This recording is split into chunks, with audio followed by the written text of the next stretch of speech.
Excusez-nous, on est en train de se demander ce qu'on allait vous dire, mais il est d'accord. Il est d'accord parce que je n'ai pas encore dit ce que je voulais dire. Bon. Alors, je ne sais pas si beaucoup d'entre vous étaient là ce matin, je suppose. Oui. Oui. Bon, d'accord. Je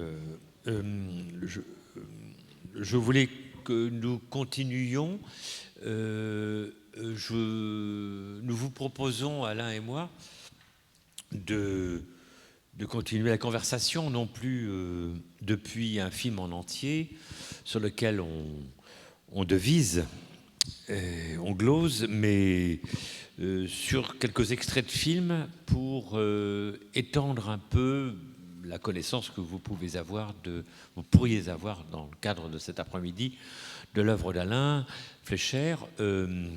Il a fait, je crois que c'était à près de 300 documentaires, y compris des choses pas forcément terminées, inachevées. Je voudrais que tu gardes d'ailleurs cette question de l'inachèvement en mémoire pour en parler. Alain fait partie de ces cinéastes qui sont également, ils ne sont pas si nombreux que cela, il y en a eu, des connus, mais des cinéastes qui sont également photographes. J'ai dit bien également photographes, parce qu'il y a beaucoup de cinéastes photographes qui furent photographes et qui passèrent au cinéma, si je puis dire.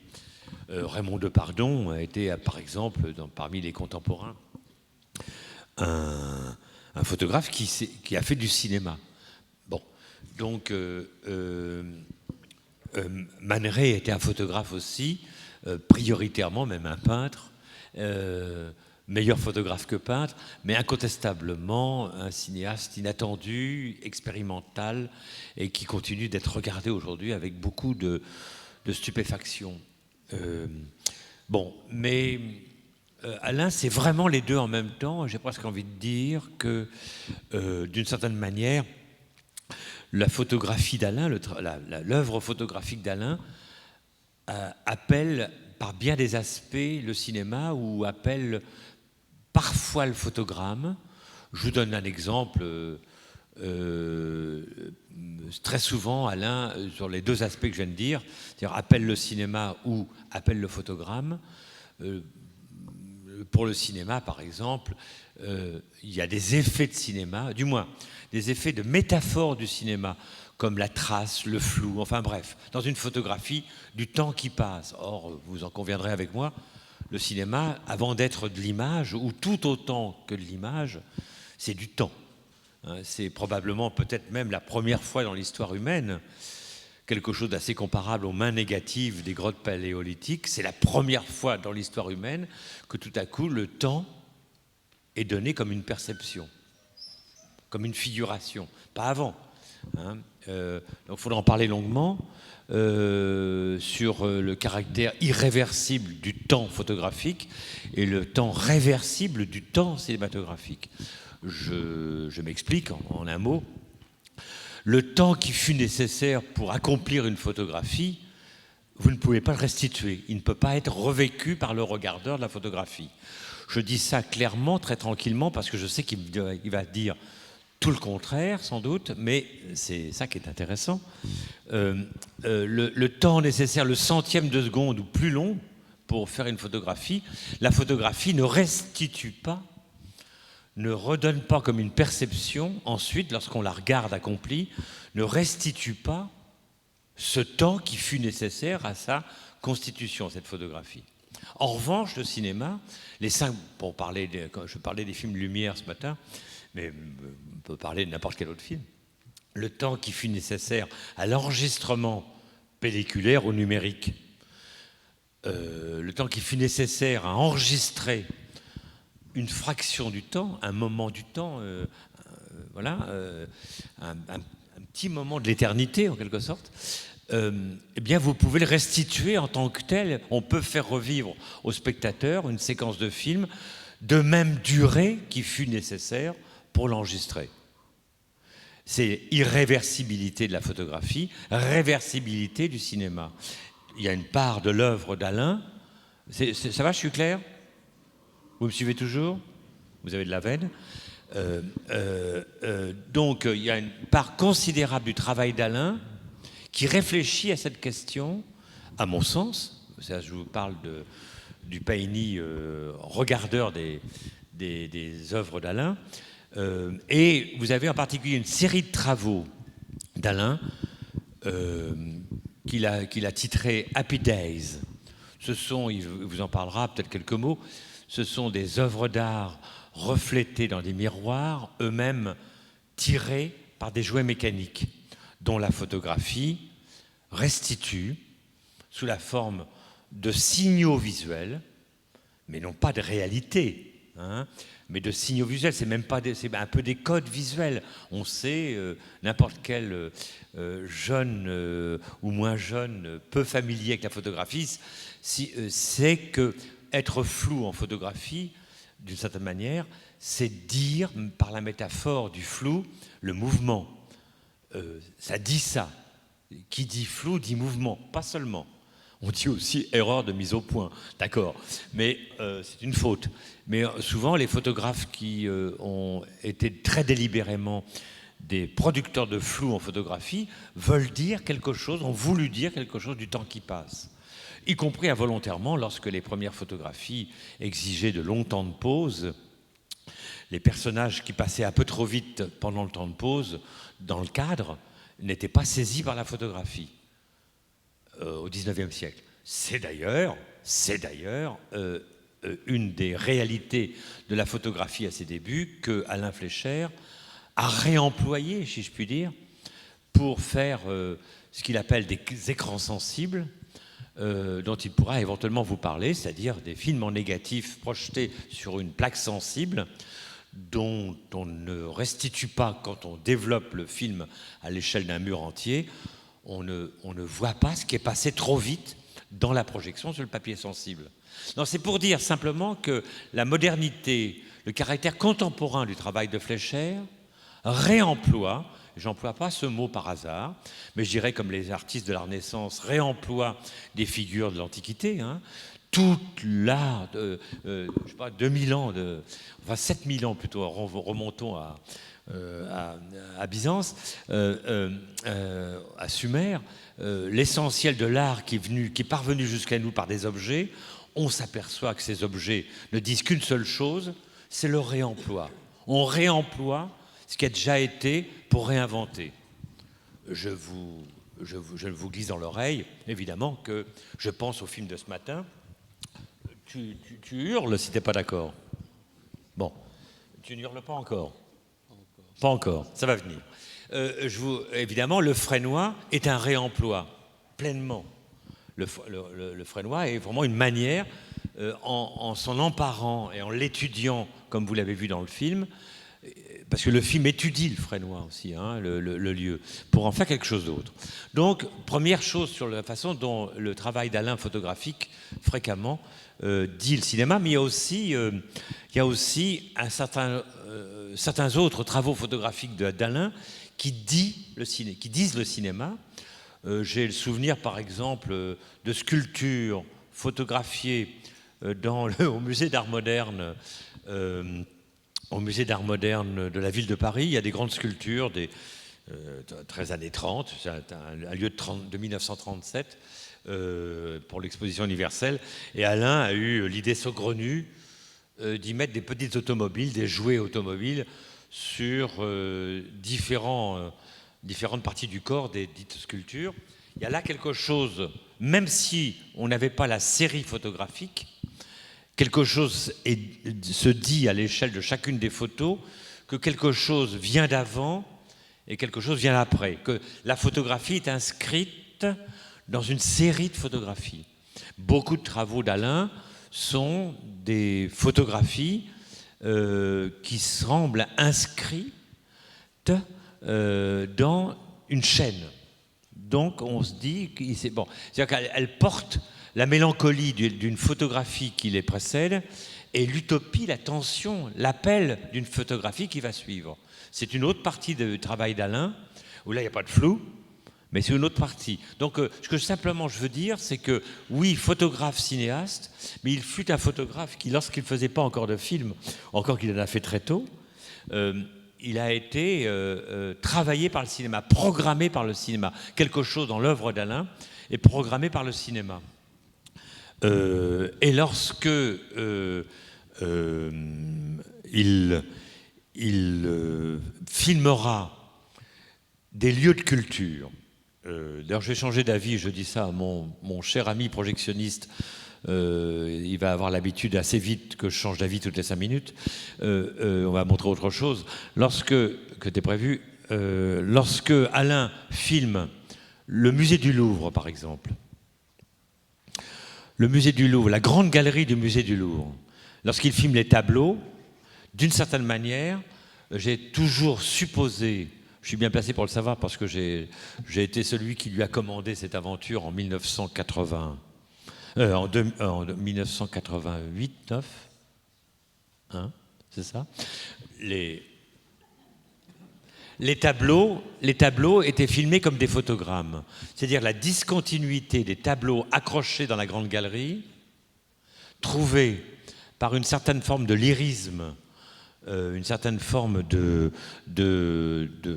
monumentalité de filmer, devenait une bande image. Les tableaux de la Grande Galerie venaient d'une bande image. Il n'avait pas choisi d'ailleurs au sein du Louvre la Grande Galerie par hasard, puisque vous le savez sans doute, c'est probablement le plus long accrochage des musées du monde. Il fait 300 mètres carrés, je crois, 300 mètres de long. 316 mètres. 316 mètres.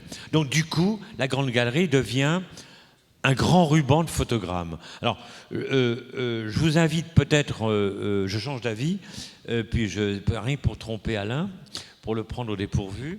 Je vous invite, face à ce que je viens de vous dire en improvisant, je vous invite à regarder une séquence d'ouverture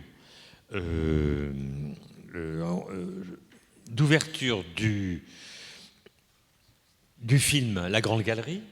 La séquence fait 3 minutes. On en a une autre qu'on pourra continuer éventuellement si Alain en parle, s'il en parle bien. Donc on vous promet de mettre la seconde séquence. Alain avait reçu la commande de filmer l'accrochage du Louvre, la Grande Galerie en particulier. Et je voudrais donc, si on pouvait caler...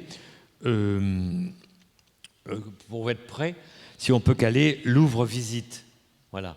Alain, c'est une façon d'introduire l'après-midi aujourd'hui. Qu'est-ce que tu en penses? Beaucoup de choses. Oui. Non, mais tu as parlé de beaucoup de choses. Tu as parlé de photographie. Je ne pensais pas qu'on parlerait de photographie puisqu'on est ici pour parler de cinéma. Mais pour résumer un peu ce que tu as dit, il est vrai que j'ai beaucoup travaillé à une photographie qui est une photographie avec du temps sans instant. Il est trop commun de considérer que la photographie, c'est de l'instant. Moi, j'ai voulu montrer de l'instant et de l'arrêter, d'une chose figée. Moi, j'ai fait des œuvres photographiques qui sont du temps et du mouvement. C'est-à-dire que je déploie sur une image unique et fixe une trace de temps et de mouvement. Voilà, mais c'est un peu bizarre de vous parler de ça sans que vous voyiez les images. Voilà, je me suis inscrit contre cette perception trop réductrice de la photographie, l'instantané et la fixité. La photographie, plus que le cinéma, peut montrer le mouvement, puisqu'elle en montre la trace, en fait. Quand une photographie enregistre la traînée d'un mouvement, elle montre la cicatrice du mouvement, alors que le cinéma l'accompagne, le mouvement, et donc en l'accompagnant, il le cache. Si vous filmez une voiture qui passe, vous filmez, oui, un mouvement qui est accompagné. Si vous photographiez la voiture qui passe en pose longue, vous allez voir sa trace, sa traînée, et vous allez donc voir une image avec la cicatrice du mouvement, avec la trace, la blessure du mouvement. Donc j'ai travaillé sur tout ça, il est vrai, sur des photographies qui sont des dépôts de temps et des traces de mouvement. Mais bon, je ne pense pas que ce soit des choses dont on puisse parler très efficacement sans vous montrer les images. Voilà, sinon, sur les films que tu prévois de montrer, oui, j'ai eu à filmer la Grande Galerie du Louvre et c'était tentant pour quelqu'un qui on demande de filmer un espace qui fait 316 mètres de long, d'en faire un travelling. C'est le mouvement de caméra qui s'impose. Alors, je ne sais pas ce que tu vas montrer, si tu montres le... Tu préfères qu'on monte le grand mouvement arrière, peut-être? Je crois que c'est mieux. Hein. Non, on prend plutôt Louvre-Galles.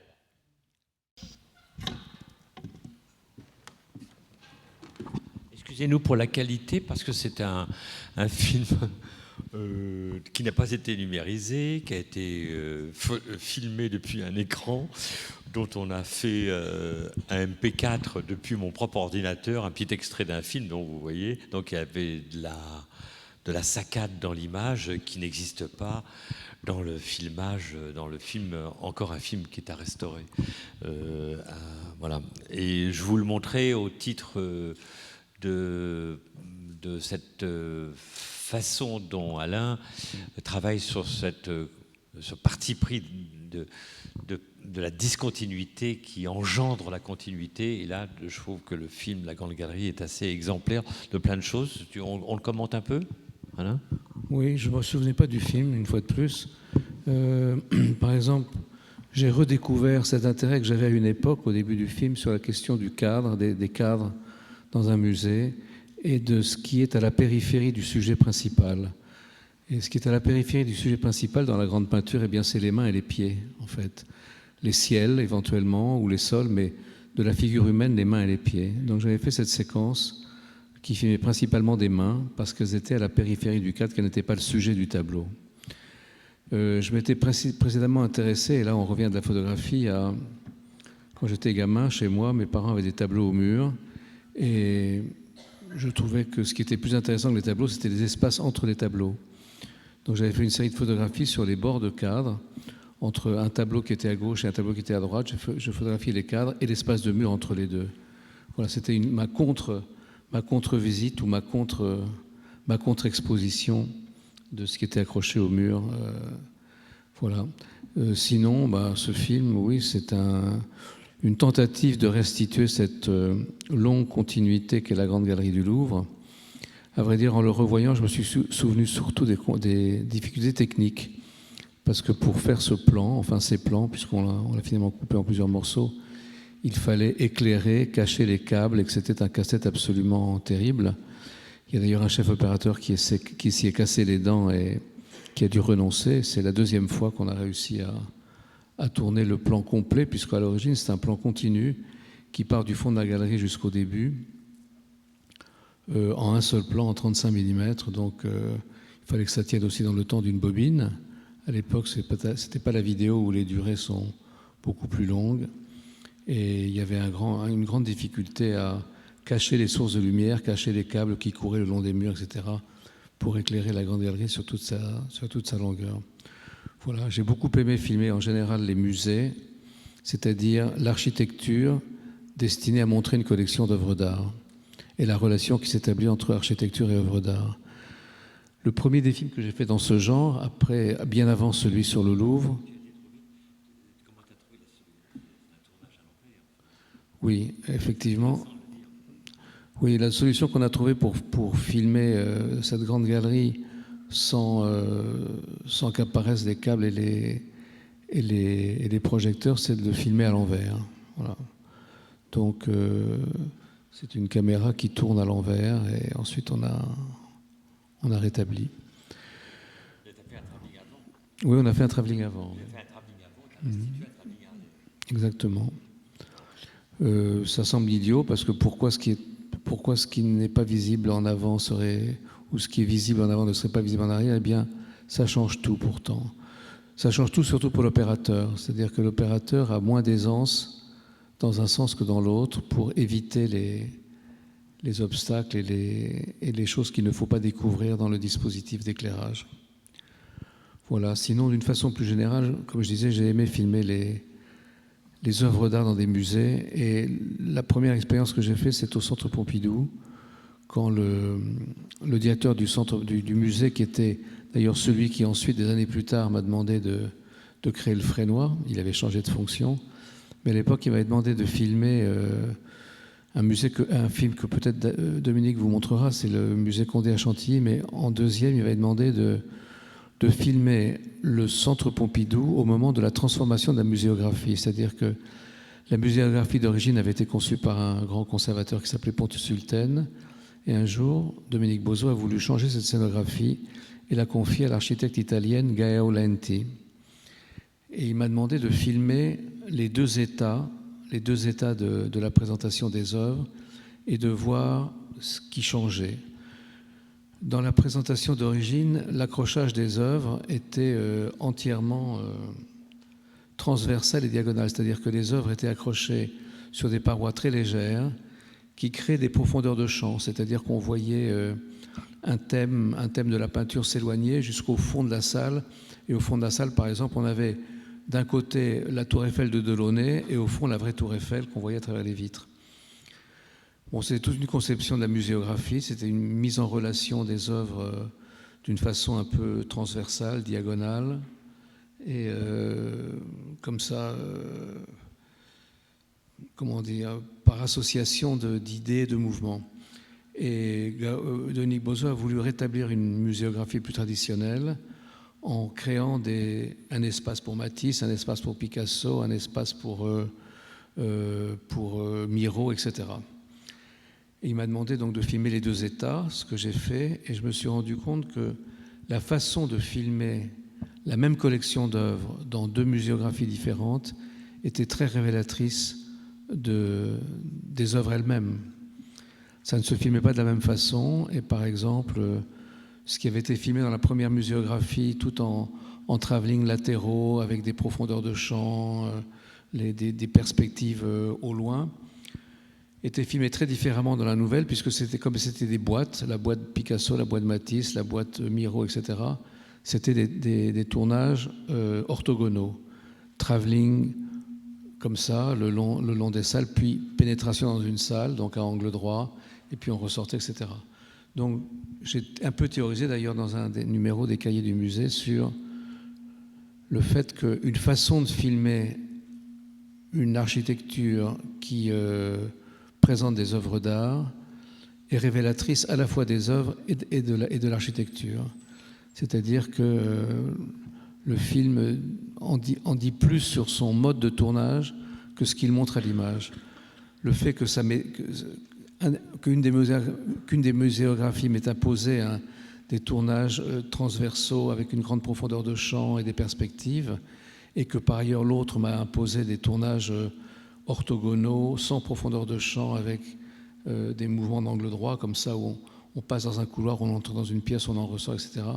Voilà, c'était très révélateur, et que ça disait autre chose. Donc, à partir de là, je me suis beaucoup intéressé à filmer la relation entre une collection d'œuvres d'art et une architecture. Et ce que ça dit, cette relation entre les deux. Voilà. Tu vas tout petit peu vite, enfin trop vite à mon goût, pour la relation dans le film, ton filmage de la galerie. Quand on t'avait fait la commande, on attendait le cinéma sur l'art, comme on dit, traditionnel. Et là, ce qui m'avait beaucoup surpris, c'est que tu avais osé intégrer dans la galerie l'extérieur à deux moments. Tu peux dire un mot là-dessus quand même, non? Sur cette arrivée d'un des plus beaux tableaux de toute la grande galerie, qui sont les deux fenêtres, au fond, peut-être. Oui, en général, un musée est un espace fermé sur lui-même, qui donc enferme une collection d'œuvres et n'offre aucun point de vue sur autre chose que... C'est les œuvres qui sont des trous dans le mur. Chaque œuvre est un trou dans le mur qui ouvre sur un espace, un temps, une époque et des personnages différents. Et puis voilà, on n'en sort pas. On passe à l'œuvre suivante, qui est un nouveau trou dans le mur, mais il n'y a jamais de trou sur le réel. Donc des musées qui ont des ouvertures sur le monde extérieur, c'est assez rare, des muséographies. Je le disais, c'était vrai pour la première muséographie du Centre Pompidou à Paris, puisque tout était calculé comme ça, c'est-à-dire il y avait des grandes baies vitrées, il s'agissait d'organiser la disposition des œuvres de telle façon que les perspectives conduisent vers l'extérieur, conduisent vers les vues sur Paris, vers ou la Tour Eiffel ou le Sacré-Cœur, ou les différents points de vue, et les mettent en relation avec les œuvres.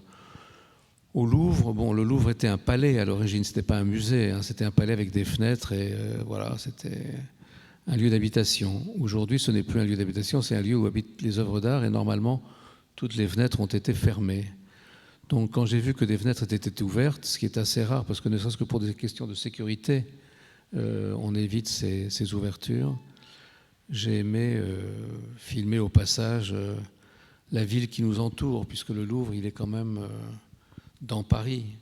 C'est un monument de Paris, c'est un monument dans Paris. Et voilà, quand je passe en voiture le long du Louvre, dans ma tête, je passe dans la Grande Galerie. Je revois les œuvres que j'ai filmées en travelling. En tout cas, cette relation entre une collection de peintures et l'architecture qui l'abrite, c'est un sujet inépuisable. Et le cas de ces ouvertures est un cas assez rare, en tout cas pour une collection d'art ancien. C'est très rare qu'un musée ait des fenêtres. Mais dernière question quand même, c'est pour ça que je commençais à parler de photographie, bien qu'on n'en avait pas prévu d'en montrer.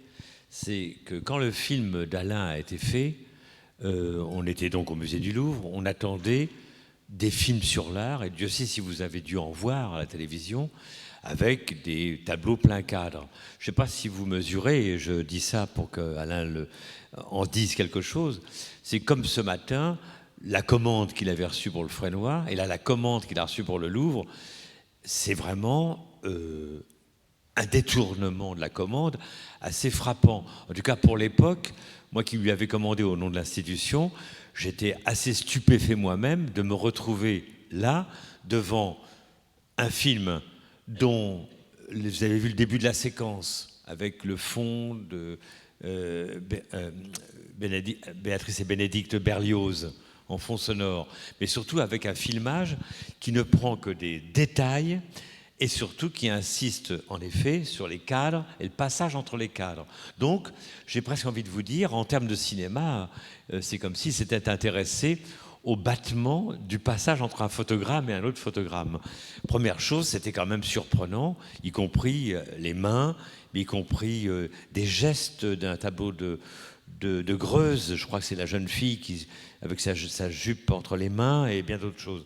Et puis ensuite, il ose enchaîner par le contraire, vraiment le contraire radical, plutôt que des détails sur lesquels il insiste, il fait, Alain, filme dans une sorte de fuite, dans une sorte de course à l'égard de quelque chose qui est peut-être en train de se détruire.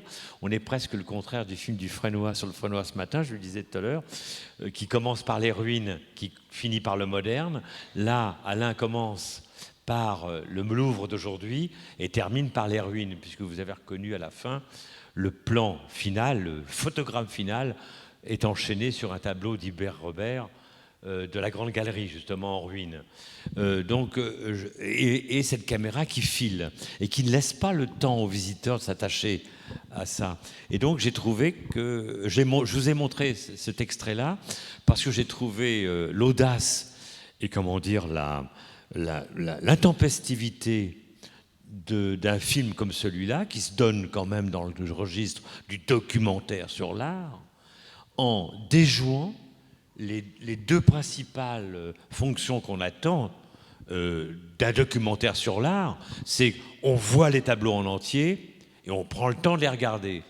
Ce que fait Alain, et c'est pour ça qu'il transforme le documentaire sur l'art en un essai sur l'art, c'est que précisément, il prend exactement, il inverse la commande. Est-ce que tu es un peu d'accord ? Oui, tout à fait, oui. Je dois dire que quand je reçois une commande de documentaire, j'aime à la fois répondre à la commande honnêtement et me l'approprier. Donc, ne pas tricher complètement avec l'attente du commanditaire et ne pas tricher avec le besoin que j'ai de faire une œuvre, c'est-à-dire de signer quelque chose que n'aurait pas fait quelqu'un d'autre. Donc voilà, c'est cette alliance des deux choses qui me détermine quand je réponds à une commande. J'adore les commandes. Je les adore parce qu'elles me libèrent de la question du sujet. Quand on doit se décider soi-même à faire un film, voilà, se poser la question, qu'est-ce que je vais raconter ? Quel sujet, quel endroit, quel lieu, quel personnage ?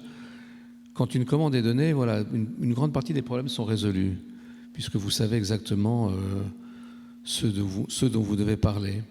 Par contre, cette libération de la question du sujet, elle oblige à à signer autrement que par le choix du sujet. Signer autrement, c'est par le style. C'est par le style, c'est par l'écriture, c'est par la façon d'éclairer, de cadrer. Le cadre est essentiel. Et, par exemple, cette séquence, je m'y suis beaucoup intéressé par la suite à la question des mains et des pieds dans la peinture. Ce sont des parties en général négligées. Ce ne sont pas considérées comme les parties nobles d'un tableau. Ce n'est pas les parties expressives, ce n'est pas les visages, ce n'est pas les corps des martyrs dans la religion chrétienne ou les visages des saintes ou tout ça. Et pourtant, c'est des moments, c'est des morceaux de peinture tout à fait magnifiques. Et d'ailleurs, les grands artistes, les grands peintres, les grands dessinateurs se sont souvent fixés comme exercice la question de la main, représenter une main.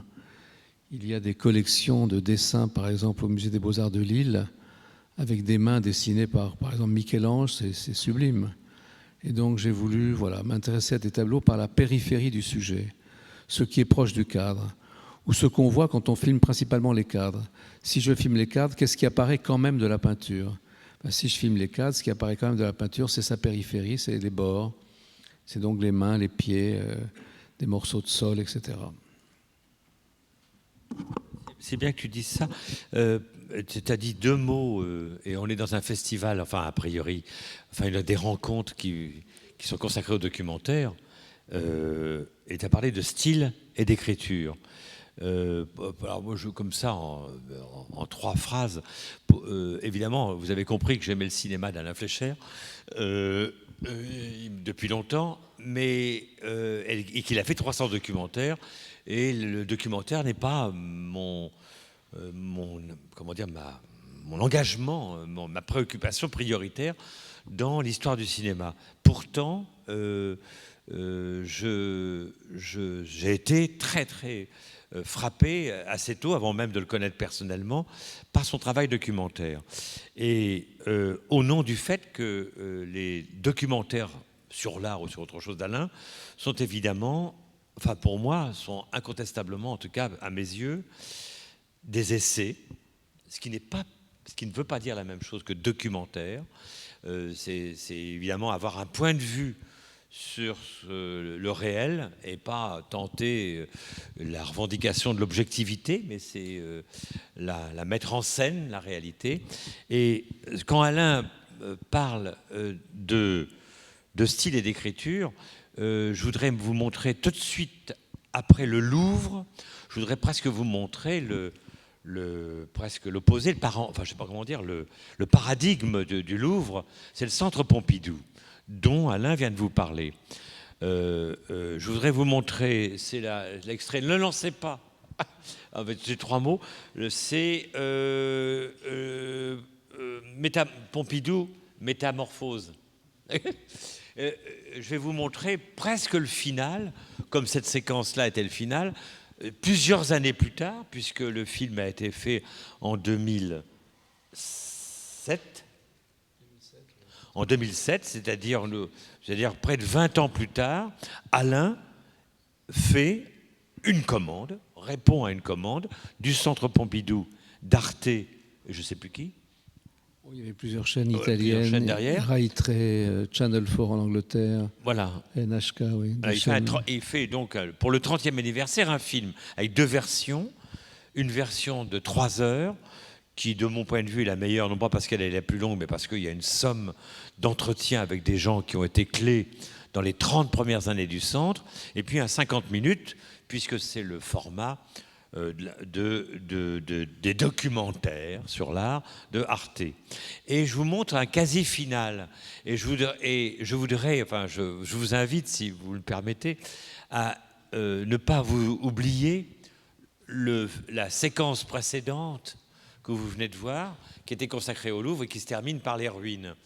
Voilà donc 20 ans plus tard, sur le Centre Pompidou, un documentaire d'art écrit par un cinéaste qui fait des documentaires, dont je ne crains pas de dire, et vous allez me dire, je vends un peu l'œuvre d'Alain Fleischer, mais je suis là pour ça aussi, et je le fais volontiers, c'est un sacerdoce, voir comment, 20 ans plus tard, un documentaire sur une institution déjà là, peut-être aussi un poème, parce que une obsession imaginaire, enfin bien sûr qu'elle est imaginaire l'obsession, mais un parti pris imaginaire et une rêverie passe outre chacun des sujets, mais se transfère à chacun des sujets empruntés par le poète. Et je ne crains pas de dire, bouge-toi les oreilles, je ne crains pas de dire que, enfin pour moi, Alain, en matière cinématographique, fait partie, oui, comme Jonas Mekas, par exemple,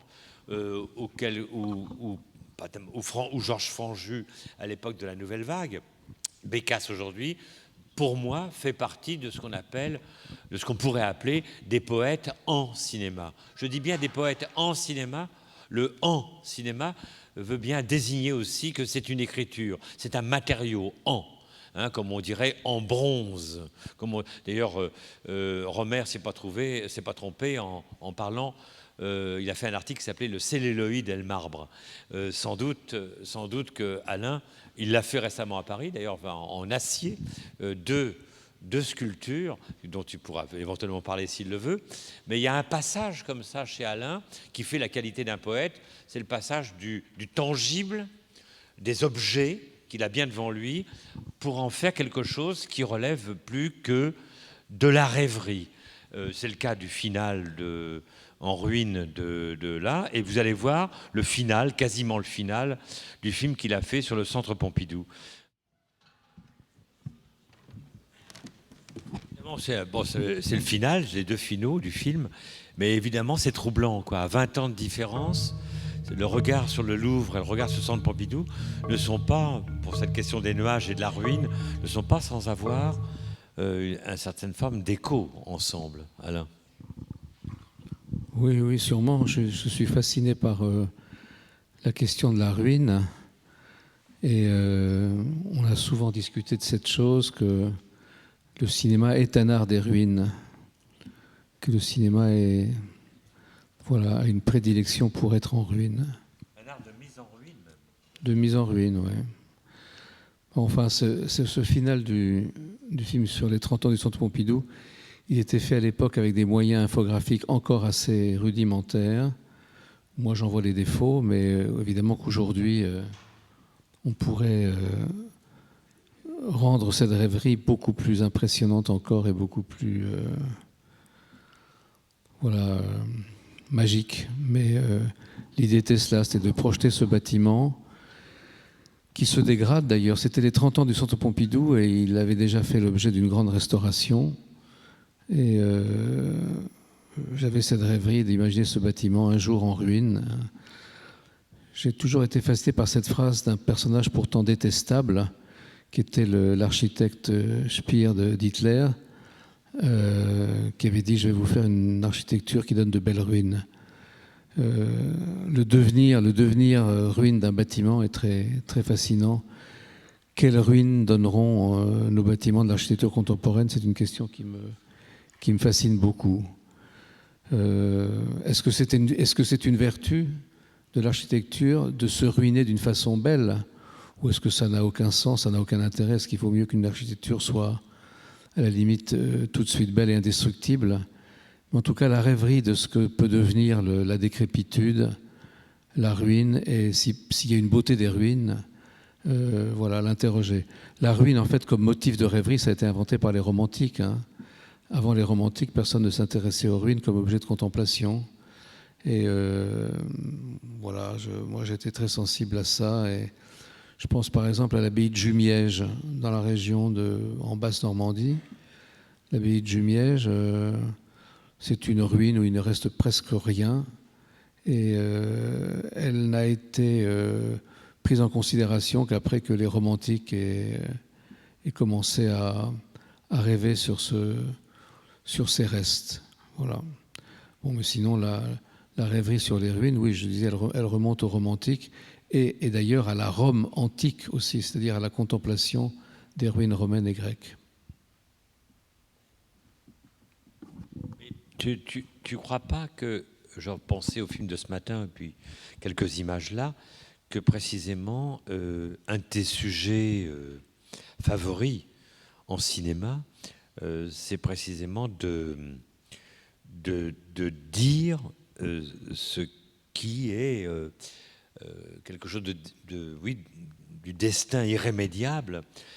À la fois un film, le cinéma pour toi est quelque chose qui prolonge la vie, qui restitue son illusion. Tu aimes les fantômes, tu fais revenir les personnages, comme dans le film de ce matin, mais dans bien d'autres films. Tu fais revenir. Tu crois aux vertus rédemptrices et fantomales du cinéma. Mais en même temps, tu ne cesses, à mon avis,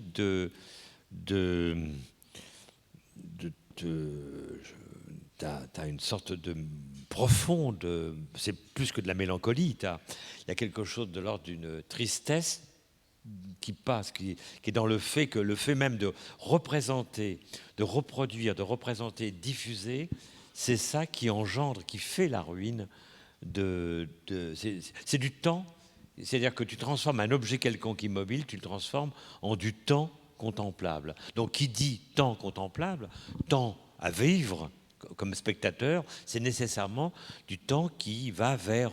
c'est la mort au travail, comme dit Cocteau. Hein. Voilà. Et j'ai l'impression que tu es pris dans ton cinéma, dans ton œuvre, entre l'envie de faire revivre, de faire revenir, et en même temps le constat que tu fais, et oui, ça t'amuse pas spécialement. Il y a quelque chose de fort et de bouleversant dans ton cinéma, d'essai, c'est de dire immanquablement le temps que je vous donne à vivre, tel objet qui sans le cinéma serait oublié. Mais je vous donne encore du temps pour le contempler, c'est vous renvoyer vous-même en train de le contempler à votre propre destin qui s'accomplit et qui finira. Oui, je crois que tu as tout à fait raison. En fait, un art du temps comme le cinéma, un art du temps et du mouvement, n'est prometteur que de ruine. Il n'y a pas d'autre espoir que la destruction à l'écoulement du temps, si on est objectif. Donc tout ce qui est soumis au temps et au mouvement est menacé de destruction et de ruine. Par contre, alors étrangement, en photographie, qui est un art si proche du cinéma, parce qu'il partage beaucoup de choses avec lui, son support, la question du cadrage, de la lumière, etc., est un art qui, selon un grand ami, Christian Boltanski, est totalement lié à la question de la mort, puisque toute image que vous saisissez est, dès l'instant suivant, déjà disparue. Vous photographiez quelqu'un qui passe dans la rue, déjà 30 secondes plus tard, ou même pas 2 secondes plus tard, il n'est plus là. Donc c'est vrai que l'image photographique, elle est liée à la mort. Toute photographie est l'image de quelque chose qui n'est déjà plus là, puisque la photographie, elle n'inclut pas le mouvement, elle l'arrête. Enfin, la photographie traditionnelle. Moi, j'ai toujours été intéressé par le pouvoir, non pas, disons, d'évocation par la photographie de ce qui n'est plus là, mais de ce qu'elle fait revenir. Donc, je retrouve ton thème là de la revenance. Le pouvoir photographique, le pouvoir de revenance de la photographie, notamment à partir d'une de ses propriétés, mais à nouveau, on en vient à parler de photographie alors que ce n'était peut-être pas le sujet. La photographie est la première image dans l'histoire des images qui est projetable, c'est-à-dire qui peut quitter son support d'origine pour apparaître n'importe où. Une peinture, elle reste collée à jamais sur sa toile, une fresque, elle reste inscrite à jamais sur son mur, etc. La photographie, elle a un support qu'elle peut quitter tout le temps. Elle le quitte déjà dans l'agrandisseur photographique. Pour ceux d'entre vous, celles d'entre vous qui ont fait de la photographie traditionnelle, on met un négatif dans un agrandisseur. L'agrandisseur est en fait un projecteur. Cette image est projetée sur un papier pour donner un tirage positif. Mais donc déjà au départ du principe de la photographie, pour produire cette inversion du négatif au positif, il y a une projection. Donc l'image déjà, elle quitte son support tout de suite. Pour apparaître vraiment sur un tirage, sur un papier photographique, elle quitte son support. Et donc la projection photographique m'a beaucoup intéressé et j'ai donc fait revenir des êtres disparus en projetant leurs images en photographie dans des décors d'aujourd'hui, dans des décors un peu romanesques ou dans des décors qui m'appartiennent. Et j'ai donc capturé des personnages disparus pour les réintroduire dans mon univers et dans mes œuvres. Voilà. C'est un aspect de la photographie qui a été insuffisamment exploité, à mon avis, par les artistes. Il y a eu les lanternes magiques, mais ça, c'est un phénomène complètement anecdotique. Mais la vraie projection photographique, Il n'y a guère que les photos de vacances que dans les années 70, les gens projetaient avec leur projecteur de diapo et infligeaient à leurs amis. Voilà, on a été au Kenya, on a été en Grèce, etc. C'était en général affligeant et ennuyeux, mais c'était le seul usage qu'on faisait de la projection photographique. Or, la photographie, elle est projetable, et donc, étant projetable, elle devient capable de toutes sortes de choses, d'apparaître n'importe où, d'éclairer des choses. La photographie projetée, non seulement c'est une image qui apparaît, mais elle fait apparaître aussi ce sur quoi elle apparaît. Donc j'ai fait beaucoup d'œuvres comme ça, d'installations où des images photographiques projetées apparaissent sur des murs, dans des vieux bâtiments, dans des ruines, et font apparaître le décor en même temps. Donc un monde éclairé par les images. Un monde éclairé. J'ai souvent et depuis longtemps développé une petite fable d'astrophysique pour les enfants, je dirais, où j'imagine que le soleil, au lieu d'être une grande source de lumière blanche qui nous éclaire, est un projecteur de cinéma, en gros, et qu'il projette des images. Donc nous sommes ces images-là. Comment ? Nous sommes des images. Oui. Nous sommes les images projetées par le soleil. Nous ne sommes pas des êtres avec une réalité matérielle éclairée par une lumière blanche et neutre. Nous sommes des images projetées par un grand projecteur qui est quelque part dans le ciel. Voilà, c'est ma petite théorie d'astrophysique pour amateurs. Mais ça m'aide beaucoup dans la conception de certaines œuvres.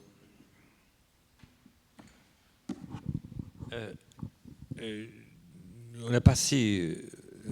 comme quoi, tu vois, il fallait parler de photographie quand même. Enfin, je ne pense pas qu'on puisse ne pas parler de photographie te concernant. C'est impensable.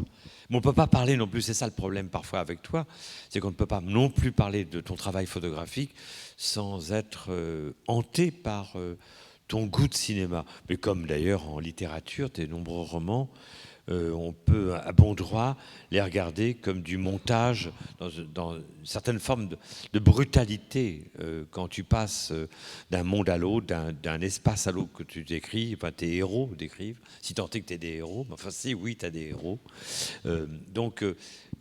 Tu disais ce matin, en effet, que tu n'étais pas un cinéaste qui fait de la photographie, ni un écrivain qui faisait du cinéma, etc. Je crois en effet que tu es comme Jean Cocteau avait une belle formule, c'était « je suis spécialiste en tout ». J'aimais assez bien. Il voulait dire par là que lorsqu'il s'occupait même de chorégraphie, il était pleinement chorégraphe et il ne pensait pas une seconde au reste de ses disciplines. Ce qui ne voulait pas dire, par ailleurs, qu'il ne soit pas surdéterminé, qu'il ne soit pas marqué profondément par des choses qu'il pratique dans d'autres disciplines. Hein. La fluidité de Cocteau vient bien aussi de son goût de cinéma. Et toi aussi. Mais alors justement, je voulais te demander, parce que tu parles de la pratique documentaire par rapport à la fiction, et puis là, moi aussi, j'ai évoqué ça, mais j'ai introduit un mot mais qui m'est cher, c'est le mot « essai ». Je crois que dans le cinéma, on a la coutume de dire fiction et documentaire, ou fiction ou documentaire. On va même jusqu'à dire cette sottise qui est devenue un cliché, Lumière ou Méliès, alors que Lumière a déjà fait tous les trucages, ils ont déjà filmé à l'envers, ils ont tout fait.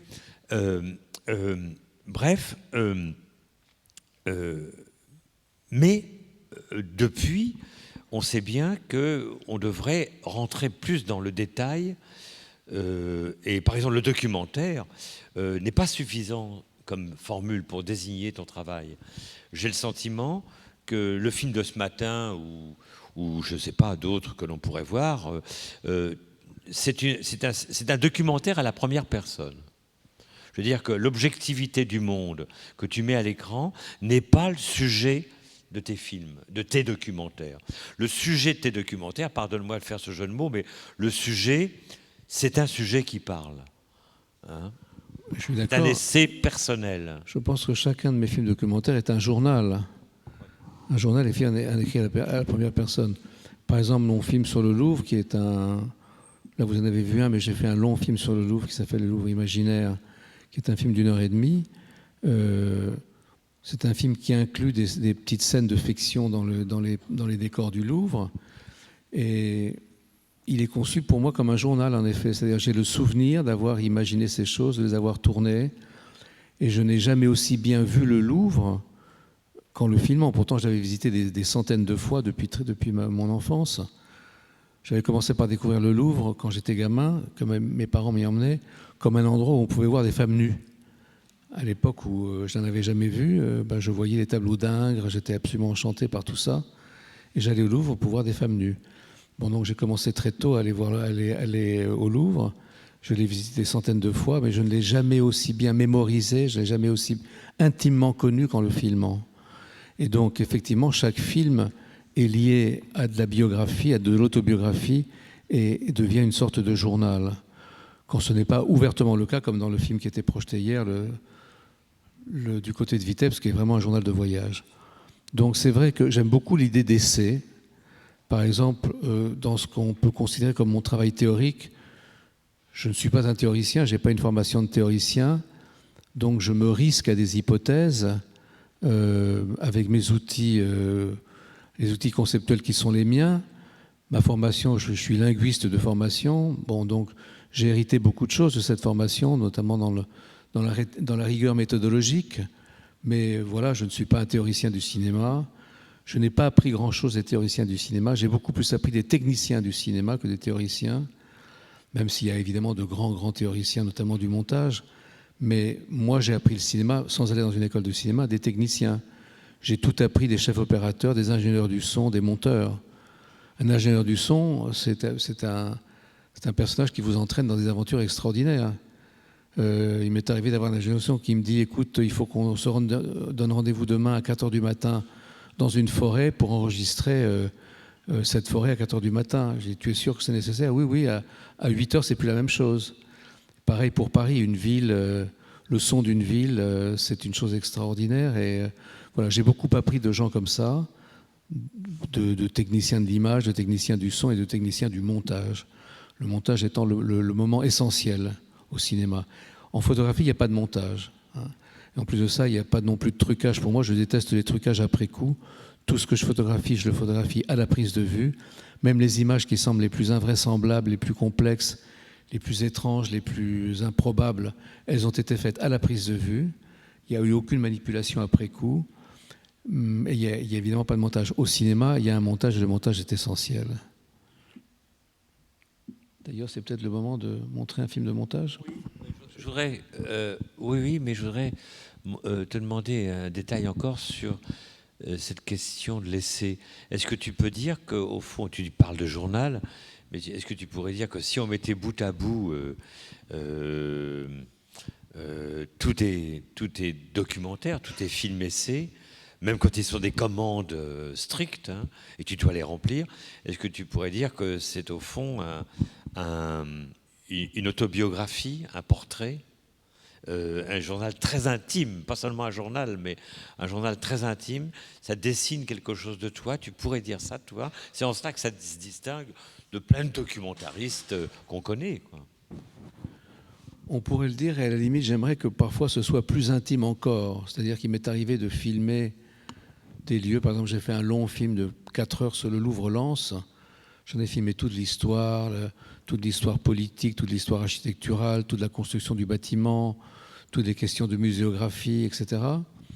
Mais je l'ai fait, bon, voilà, comme ça se construisait pas très loin du Fresnoy, on y allait en une demi-heure. C'était lié à ma vie, en effet, donc il y a un côté autobiographique. Je me souviens des tournages le matin, dans la boue, en hiver, etc. Mais à la limite, j'aurais aimé qu'il se passe d'autres choses de ma vie. J'aurais aimé, je ne sais pas, rencontrer quelqu'un, avoir des aventures pendant ce tournage. Ça ne s'est pas produit. Mais malgré tout, oui, on peut dire que c'est un moment de ma vie, c'est un moment de mon autobiographie où, voilà, certains matins, je partais très tôt au Louvre-Lens, dans ce chantier pour voir naître ce musée et dont j'ai vu toute l'histoire jusqu'à d'ailleurs, le film se termine par une scène de fiction où je fais venir des personnages d'une autre époque dans ce musée construit aujourd'hui, en considérant que c'est un musée qui récompense une région qui avait beaucoup souffert socialement. C'est la région des mines de charbon, et que toute cette population laborieuse avait été très sacrifiée. Et donc les politiques qui ont voulu Louvre-Lens entendaient que ce soit une une sorte de récompense pour une population qui avait souffert et qui avait beaucoup donné à la France de sa prospérité économique à une époque. Donc, dans la fin du film, j'ai fait revenir des gens du 19e siècle qui visitent le Louvre-Lens comme si il avait pu leur être offert. Donc voilà, c'est vrai que donc, chacun de mes films est lié à des moments de ma vie. Certains le sont beaucoup.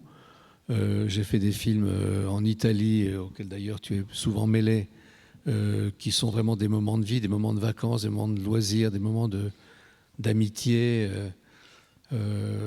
Donc ça, c'est carrément lié à ma vie. Et voilà, donc c'est vrai que même un film apparemment comme ça, une commande documentaire avec un sujet très, très précis peut devenir un moment d'autobiographie. Et en tout cas, si les choses que je fais en tant qu'artiste ne sont pas liées à ma vie, elles ne m'intéressent pas. C'est-à-dire que tout ce que je fais doit être autobiographique. De la même façon que pour mes films, je n'aimais travailler qu'avec des comédiennes qui étaient liées à ma vie, qui étaient mes compagnes.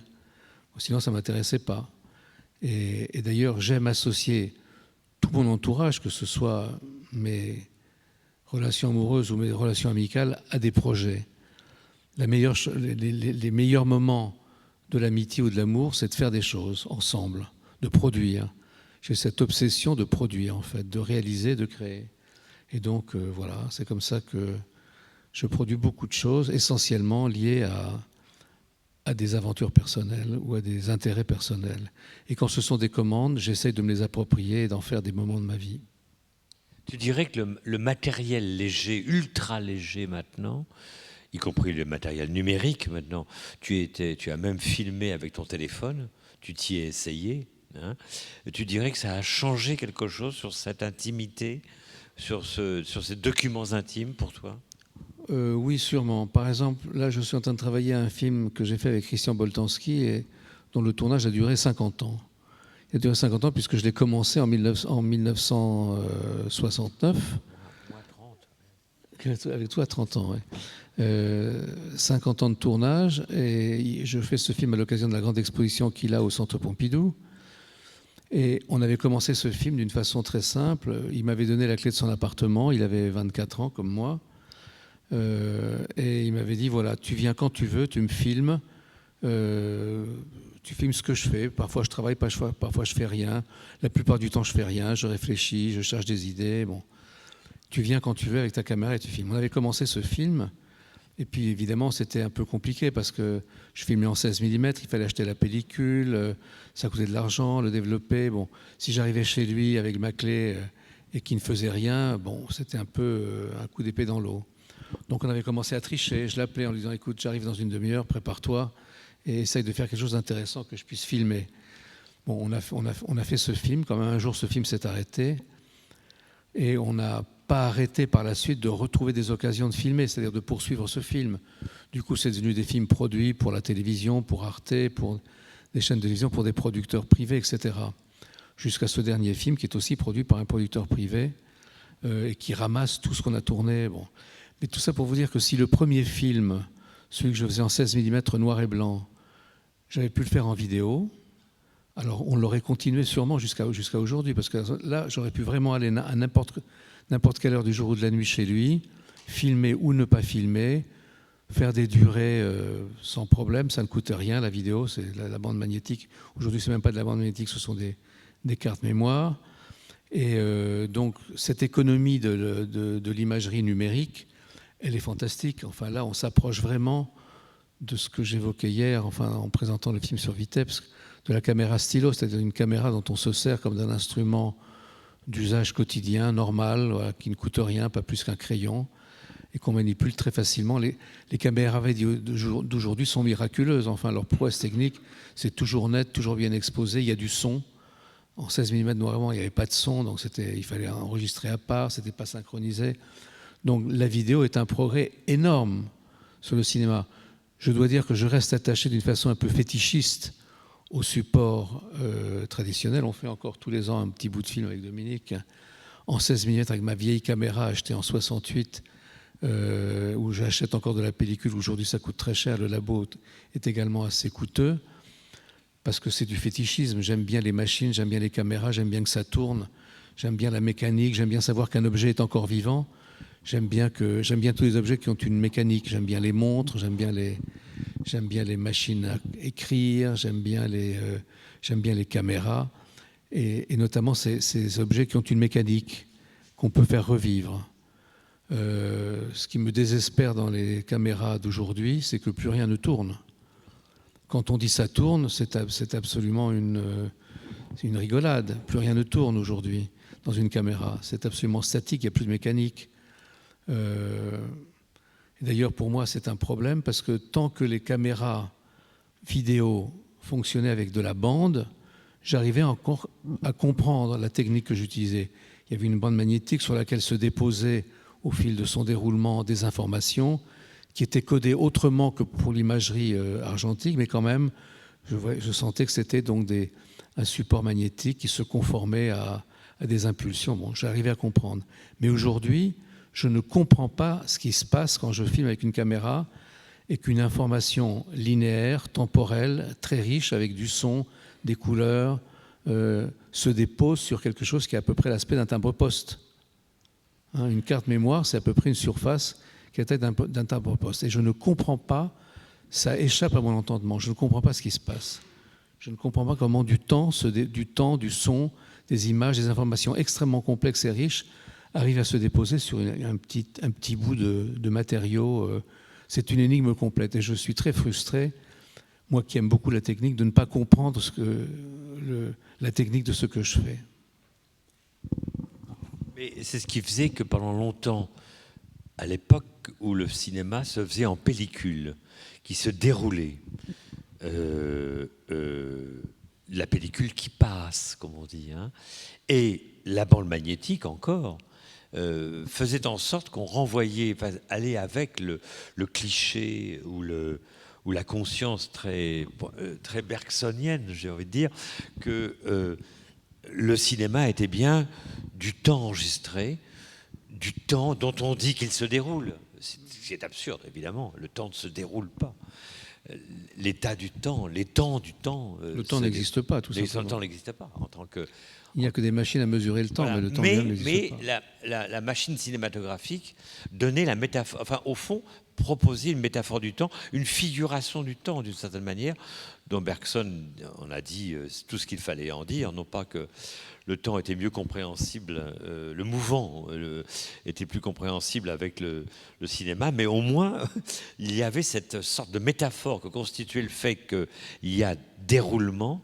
Il y avait au fond quelque chose qui était de l'ordre d'une métaphore du flux de la conscience, quoi. Du coup, la conscience fut comprise et décrite aussi comme quelque chose qui se déroule. C'est ça la puissance du cinéma, au fond. C'est que pour la première fois, une représentation était perçue comme au même rythme et en parallèle, presque j'ai envie de dire, avec ce qu'on imaginait être le déroulement de la conscience. Ça, c'est quand même une chose inouïe en ce début de XXe siècle, fin de XIXe et XXe. Pour ça, j'évoquais tout à l'heure cette chose aussi considérable que l'invention du cinéma, comparable de mon point de vue aux mains négatives, quoi. Bref. Donc, moi aussi, je suis maintenant toujours troublé lorsque un opérateur ou un metteur en scène dit « ça tourne ». Alors qu'en effet, plus rien ne tourne. Ça s'agite éventuellement, mais bon, voilà. En tout cas, est-ce que tu pourrais dire, avant de passer à autre chose, est-ce que tu pourrais dire, parce que je retiens un moment de ce que tu disais, quand tu as filmé le Louvre, tu l'as jamais aussi bien vu, est-ce que tu pourrais dire en ce sens que filmer, c'est aussi analyser. Filmer, c'est penser. C'est Godard qui dit que le cinéma, c'est un agencement de formes qui pense. Ou bien sûr que filmer, c'est penser, puisque tu n'arrêtes pas de choisir en filmant. Oui. Tu n'arrêtes pas de cadrer, de regarder un espace, de l'analyser, de le voir dans sa profondeur, enfin, on regarde d'un œil, mais on garde l'autre ouvert. Ouais. Quand on regarde dans une caméra, on a l'œil. Ce qui n'est plus le cas non plus avec les nouvelles caméras, l'écran, puisqu'on regarde avec les deux yeux. Oui, on ne vise plus. Et c'est une aberration. Les caméras qui ont un écran comme ça qui se déploie, d'une part, effectivement, on n'est plus dans un cadrage, on voit cette vignette, on regarde ça comme une image dans un livre. D'autre part, dès qu'il y a du soleil, on ne voit plus rien, alors que quand on s'enferme dans l'œilleton, là, on est isolé, on est face à une image qui a sa propre lumière. Donc, mais l'écran qui se déploie sur le côté d'une caméra, c'est une catastrophe pour moi, je m'en sers le moins possible. Parfois, ça peut être commode. Parfois, si vous devez mettre une caméra en hauteur et quand même cadrer, vous tournez l'écran et vous voyez ce qui se passe. Donc, ça peut être un accessoire de commodité, mais pour cadrer, on ne peut pas regarder une image comme ça avec ce qu'il y a autour. Pour cadrer, il faut avoir un œil au cadre et l'autre surveillant ce qui se passe hors champ et qui risque d'entrer dans le champ ou d'en sortir. Mais donc, effectivement, filmer, c'est penser tout le temps. C'est penser à ce qui va se passer, à ce qui va advenir. C'est penser l'espace et le temps en permanence. Et leurs relations et ce que ça raconte. Puisqu'en fait, quand on filme, on raconte en direct sans... Après, il y a le montage. On peut toujours rectifier ce qu'on a raconté au montage. Mais quand même, ce qu'on filme, c'est là et ça a tout de suite du sens. Alors je voudrais là profiter de ce que tu dis, le après, c'est le montage, tu dis. Je voudrais aussi relier avec les films de musée, et je voudrais évoquer un film qui n'est pas un film de musée de toi, ou un film sur un musée. C'est Zo Zéro dont je veux parler. Alain a fait en 1977, donc un film qui d'ailleurs, quelqu'un nous disait ce matin à bon droit, je trouve, qu'il y avait une partie de ta production à une époque qui n'était pas sans évoquer David Lynch, si ce n'est qu'on n'avait pas encore vu des films de David Lynch du type de celui que notre auditeur, notre spectateur l'a évoqué, comme Mulholland Drive et aussi Blue Velvet aussi.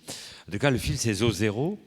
C'est un film qui m'a beaucoup frappé. Je l'avais découvert comme un film qui m'avait assez captivé et ébloui, parce que le film a une vertu, une volonté d'éblouissement, alors qu'il est presque filmé que de nuit, de fausse nuit, mais tu vas en parler. Et il était interprété à l'époque, excusez-moi du peu, par Klaus Kinski, Catherine Jourdan, que vous avez vu tout à l'heure, plusieurs années plus tard, dans le film sur le Fresnoy, Rufus, l'humoriste, Pierral, le petit comédien, en quelque sorte, voilà. Et puis Pierre Clémenti, qui était vraiment une figure, un emblème du cinéma expérimental, mais aussi de tout le cinéma contemporain, de tout ce qui fut pasoliniennement, enfin, et bertolucciennement, viscontiennement, enfin, tout le cinéma italien moderne, une grande partie du cinéma moderne, Clémenti en fut une sorte de...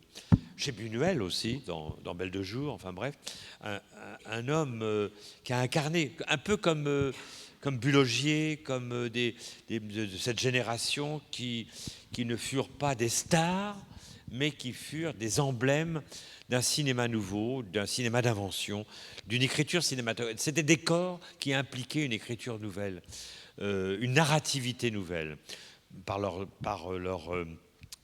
scansion, par leur saccade corporelle. Ça a impliqué que les cinéastes ne puissent pas les filmer, comme ont filmé Suzy Delair, donc on voyait ce matin, ou Michel Morgan, qui était prise dans une certaine forme de lenteur, une belle lenteur d'ailleurs. Regardez Quai des Brumes, ça traîne, c'est très beau. Et regardez un film de Pasolini, il y a quelque chose d'une autre nature du point de vue du montage. Donc je voudrais vous montrer une des séquences.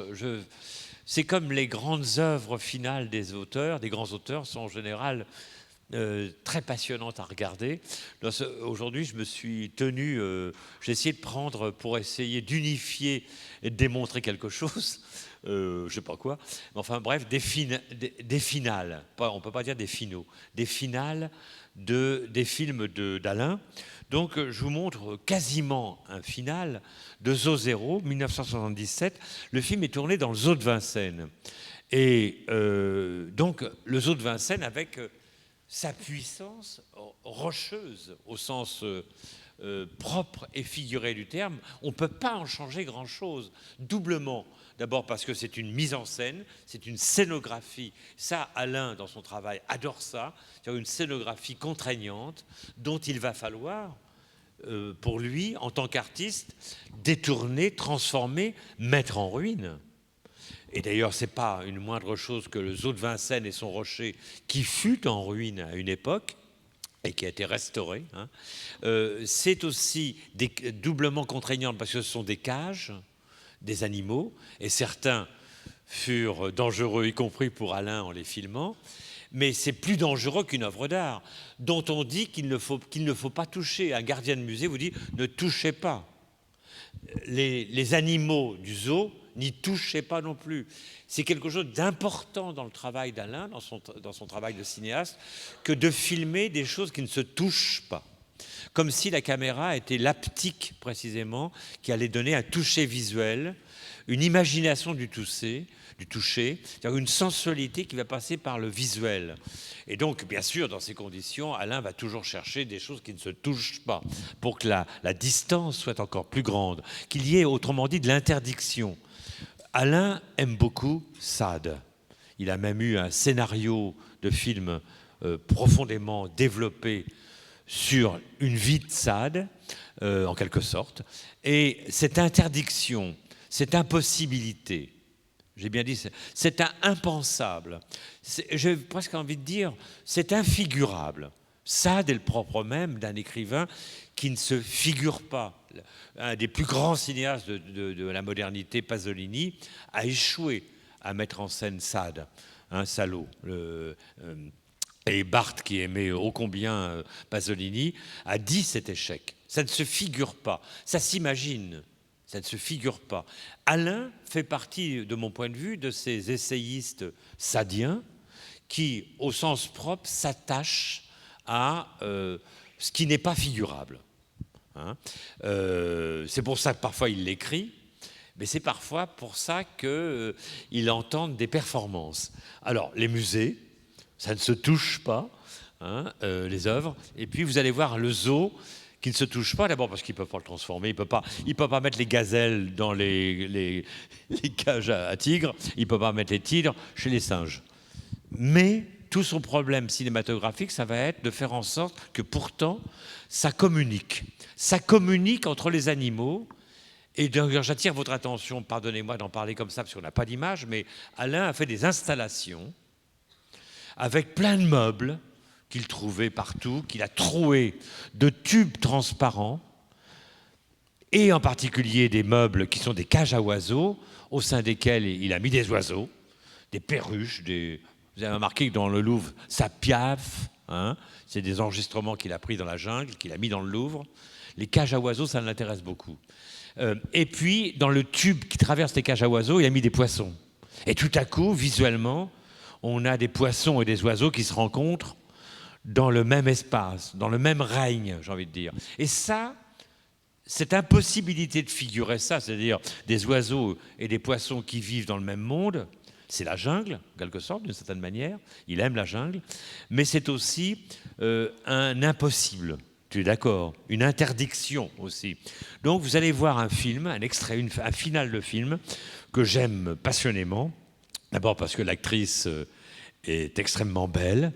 Belle comédienne qui a été aimée de tous les cinéastes d'avant-garde à l'époque, qui était la compagne d'Alain, qui a été très aimée par Alain Robbe-Grillet et bien d'autres cinéastes de l'époque. C'est le final, ça se passe aux zoo de Vincennes, on ne peut rien faire avec les cages, et pourtant Alain en fait une sorte d'espace continu. Ce film de fiction, c'est aussi un des plus beaux documentaires qui ait jamais été fait sur le zoo de Vincennes. Vous avez l'exemple même d'un essai, d'un cinéaste d'essai. Vous venez de voir la Grande Galerie du Louvre. Très exactement. C'est-à-dire les cadres des images de la Grande Galerie du Louvre, c'est les barrières, les grilles qui enferment les animaux. C'est la caméra dans les deux cas, les acteurs dans la fiction ouvrent, font sauter les cadres. On passe d'un cadre à un autre, avec cette extraordinaire, dont je voudrais bien que tu parles, extraordinaire parti pris d'avoir filmé en bleu le film, de nuit, mais est-ce que c'est vraiment de nuit? Et puis d'avoir fait en sorte que le zoo était... C'est vrai que le zoo, c'est historiquement le premier des musées. Les zoos ont commencé à être construits avant les musées.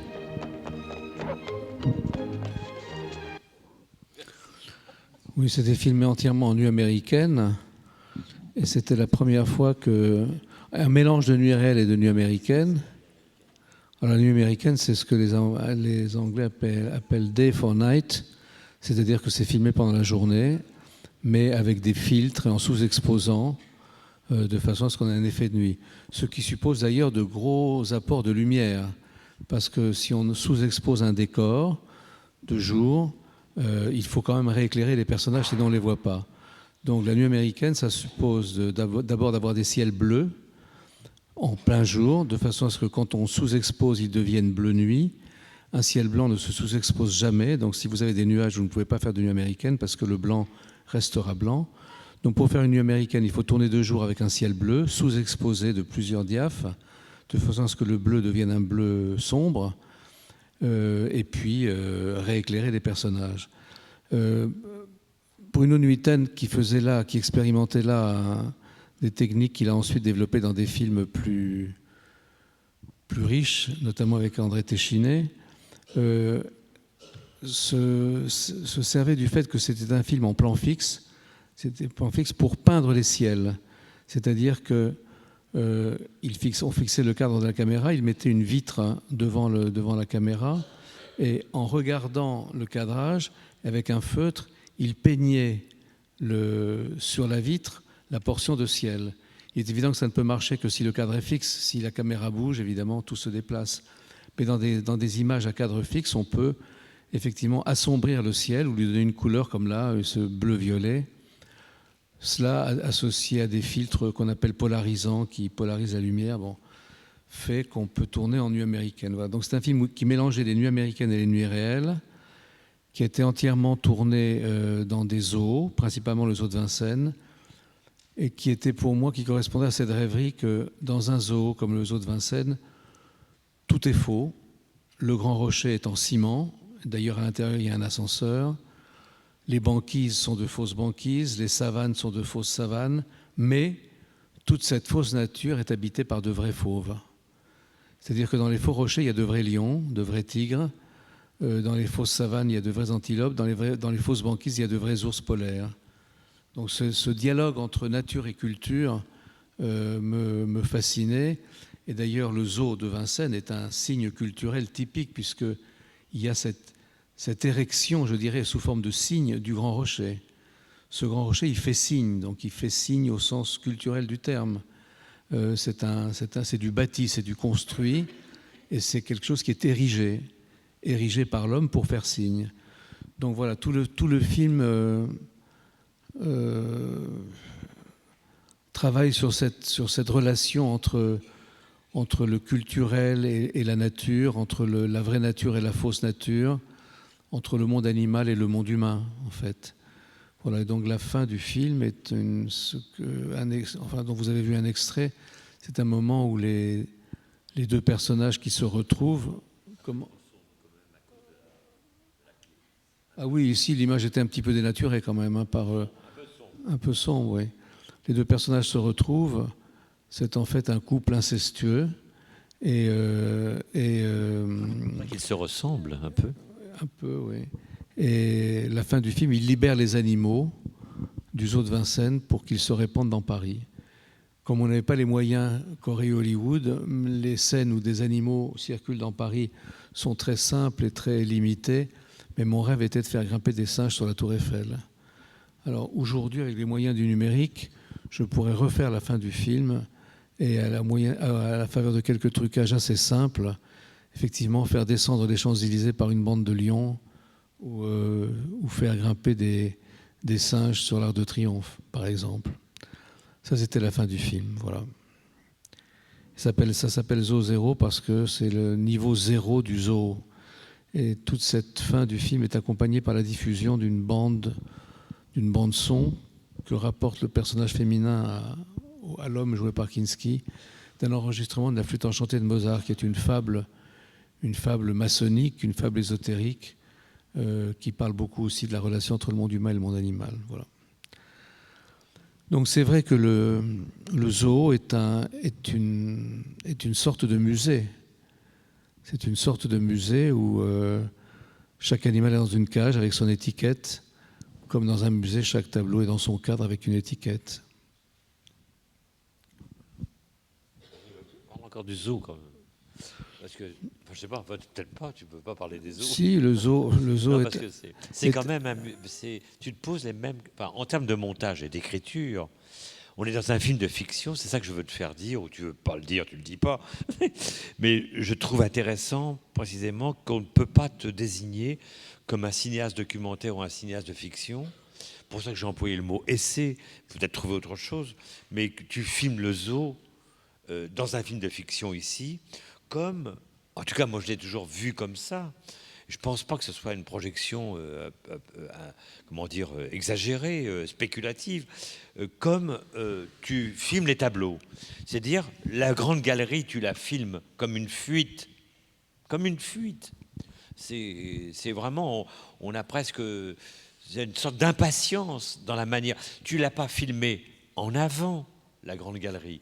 Tu aurais pu garder ton travelling avant. Non, tu as pris un dégagement arrière. C'est comme une fuite, donc. Là, tu dis ton film Zoo Zéro comme une fuite également. Il y a quelque chose dans ton cinéma qui, au-delà du fait que ce soit des documentaires avec des sujets différents, ou que ce soit des documentaires et des fictions, qui disent un discours commun à tous les films. C'est ça que j'appelle, si tu veux, du cinéma d'artiste, ou c'est ça que j'appelle du cinéma d'essayiste, où tu as une vision sur le monde, si tu veux, un regard sur le monde, alors, qui passe outre les genres et les catégories d'écriture. Maintenant, peut-être que je me gourre totalement et que ça n'a rien à voir. Pour moi, la Grande Galerie, c'est déjà le Zoo de Vincennes. Ou c'est encore le Zoo de Vincennes, plutôt. Non, je suis assez d'accord avec ça, je suis assez d'accord. Si dans le musée, ce qui m'intéresse, c'est la relation entre les œuvres et un décor architectural, le bâtiment du musée, dans cette fiction qu'est Zoo Zéro, ce qui m'intéressait, c'était la relation des animaux à leur décor, donc aussi un cadre. Cette relation d'un monde à un autre. Et la métaphore du montage et la coupe, avec quand même une séquence, pardonne-moi de te recouper la parole là, avec une séquence qui est fluide. Il court, tout est fluide. Et en même temps, il y a cette scansion des grilles qui tombent ou qui montent, qui sont vraiment quelque chose qui disent, des choses qui disent le montage. Puisqu'il y a toujours ça chez toi, tu commandes ce que tu caches, ce que tu tentes d'effacer. Toi qui es un monteur et qui est obsédé par la fluidité du récit, tu es très fluide. Tu fais des coulées de travelling, tu es très lent parfois, comme Alain René, qui a tellement importé pour toi. Tu as adoré l'année dernière à Marienbad, et pour ces grands travelling coulés. Et par ailleurs, tu fais en sorte de réintroduire dans une fluidité du tournage, tu rajoutes des métaphores de la coupe, de la brutalité, les grilles qu'on descend, les grilles qu'on monte. Enfin, c'est une vraie question, si tu veux. C'est-à-dire, en cela, je dirais que tu as un montage, pardonne-moi d'être un peu fat, mais un montage dialectique, si tu veux. C'est par les contradictions, tu dis quelque chose de ton style. C'est par les contradictions et par les contrastes surtout qu'on s'exprime dans tous les domaines du contraste. Le contraste de l'image, le contraste photographique, et en effet le contraste dans la succession d'un récit, dans le rythme. Bon, le rythme et le contraste, c'est un peu la même chose. Donc c'est vrai que je suis très fasciné par ces travelling qui permettent de s'inscrire dans un espace, de se couler dans un espace, mais en même temps, il y a des moments où la coupe est nécessaire, où il faut rythmer les choses. Donc, voilà, le montage, c'est une chose à la fois extrêmement simple et très compliquée.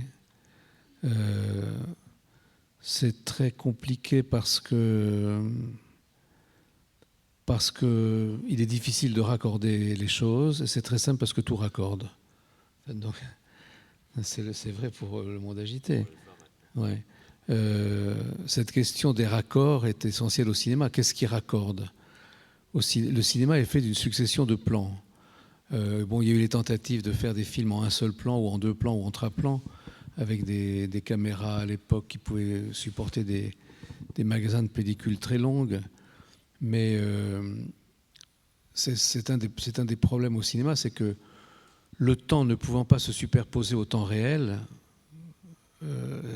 on monte forcément et on raccorde.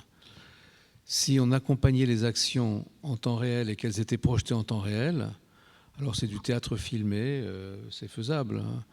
C'est quand Andy Warhol filme Un homme qui dort. Hein, voilà, il a un homme qui dort pendant 8 heures, et on regarde le film dure 8 heures, et on voit un homme qui dort pendant 8 heures. Là, il n'y a pas de coupe, il n'y a pas de montage.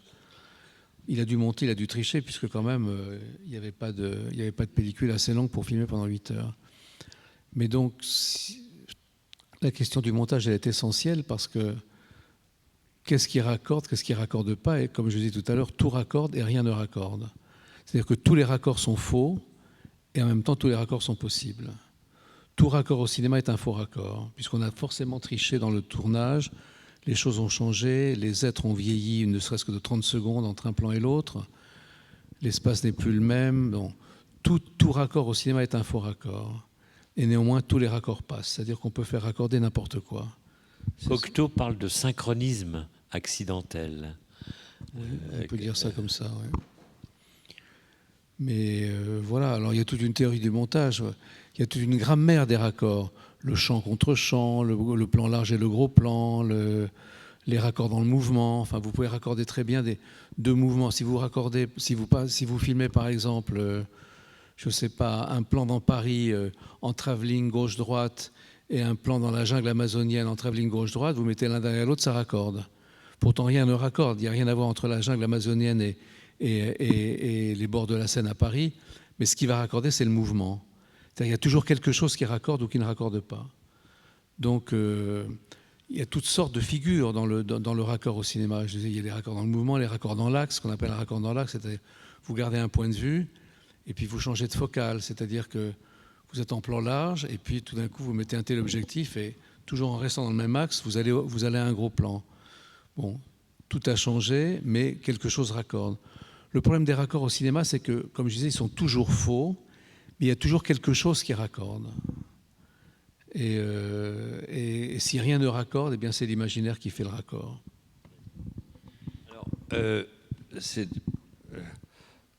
comme cette programmation est remarquable, en termes de montage, on va parler montage, seulement montage. J'ai été pour quelque chose dans ce que je vais vous montrer maintenant. Il y a quelques années, c'était pour, je crois, le centenaire du cinéma ou quelque chose de cet ordre. On fêtait le 1er siècle de cinéma. J'étais directeur de la Cinémathèque française et je m'accablais parfois de ne pas pouvoir montrer, de montrer peu de l'énorme capital, de l'énorme patrimoine enfermé dans les boîtes de films restaurés, sauvegardés fréquemment. Mais comment montrer les films des tout premiers temps? Et j'en ai parlé un jour à Alain, et Alain m'a répondu précisément assez vite par cette réponse, le montage. On est encore dans une impossibilité, dans un interdit, je dirais. Parce que je pense qu'on ne peut pas envisager toute l'œuvre d'Alain Fleischer sans poser cette question de l'interdit. J'en ai parlé là d'un autre aspect, mais pour le cinéma, déjà fait, c'est encore de l'interdit que de le traiter, que de le manipuler, que de le mettre en montage et que de le mettre dans une autre continuité que celle dans laquelle il a été initialement conçu. Il y a des films d'une certaine durée, ils se terminent et on passe à un autre film. Mais si on voulait tout à coup, au fond, et c'était ça un peu mon rêve, mais sauf que je n'imaginais pas pouvoir le faire, moi en tout cas, ni que quelqu'un le fasse, je me disais, et si on faisait de la totalité des films un grand film unique? Alors, ce n'était pas mon idée, en fait, c'était celle de Langlois, d'Henri Langlois, le fondateur de la Cinémathèque française, qui rêvait, qui a rêvé longtemps de faire de tous les films une sorte de film unique. Alors, c'était le drame de Langlois, c'est qu'il considérait que pour garder la mémoire du cinéma, il fallait montrer les films. Mais montrer les films, à l'époque, dans les années 50, 60, ça les détruisait irrémédiablement. Le fait de montrer... Alors, il y a non seulement ce que dit Alain, le fait de montrer la réalité, ça la met en ruine, mais le fait de montrer les films, enfin, en pellicule, avant l'arrivée magnétique et numérique, c'est-à-dire avant que le cinéma se dote de son outil de reproduction, montrer les films, c'était les détruire. Le seul fait de montrer un film le détruit. Une copie neuve que vous montrez une fois, dans le meilleur appareil possible, je parle de cinéma pellicule, le seul fait de montrer un film dans le meilleur appareil possible, bien revu, bien dépoussiéré, bien à tout point de vue, les feutres de la gouttière qui reçoit le film, enfin tout va bien. Les dents tirent pas trop, les roues qui entraînent tirent tout autant qu'elles poussent, etc. Vous avez déjà introduit une obsolescence fatale à la copie de film. Nécessairement. Alors vous imaginez, quand des films avaient un peu de succès, on en voyait au terme de 2 mois, plus rien. Enfin, des espèces de beauté, d'ailleurs, d'une certaine manière, des ruines de films, justement, précisément. C'est tout ce que possédait, d'ailleurs, Langlois dans sa cinémathèque. Mais le seul fait de montrer un film le détruit. Mais Langlois pensait que le seul fait qu'on le détruise en le montrant, c'était aussi la seule manière de le conserver, parce qu'on allait s'en souvenir. Et c'est la raison pour laquelle des grands historiens de cinéma disent que Langlois fut un plus grand conservateur de films, parce qu'il n'hésitait pas à les montrer en les détruisant, de fait. Parce qu'eux ont dit, c'est parce que Langlois nous les a montrés, ce que disaient Georges Sadoul, Jean Mitry, tous les grands historiens, parce qu'il nous les a montrés, on s'en est souvenu, on a pu commencer à faire une histoire du cinéma. Mais s'il ne nous avait pas montré, il n'y a pas d'histoire possible. C'était d'ailleurs pas une histoire du cinéma qui était faite à l'époque, c'était le récit de souvenirs de films, et pas une histoire. L'histoire du cinéma commence en 1980, avec le fait que tout simplement les films sont devenus des objets transactionnels, c'est-à-dire des cassettes vidéo, qu'on s'échangeait. On pouvait enfin s'échanger des films, comme au début du XXe siècle, on s'échangeait des photographies d'œuvres d'art. On pouvait comparer un ange du Gandhara, au nord de l'Inde, avec l'ange du haut de la cathédrale de Chartres. Vous imaginez qu'aucun historien de l'art avait fait le rapprochement, parce qu'aller en Inde ou monter là-haut, pour les rapprocher, dur, comme on dit. Mais la photographie a permis de les rapprocher, de les comparer. Or, pas d'histoire d'un art sans les comparer. Or, pour comparer, il faut reproduire. Les films ne pouvaient pas être comparés jusqu'à 1980. Parce qu'on n'allait pas dans une cabine prendre la copie 35 mm. La cassette vidéo, le fait de reproduire les films, a permis de faire de l'histoire. On ne fait de l'histoire d'un art qu'en le reproduisant. Pas d'histoire d'un art sans son début de reproduction. Vous pouvez chercher, pas la peine de continuer.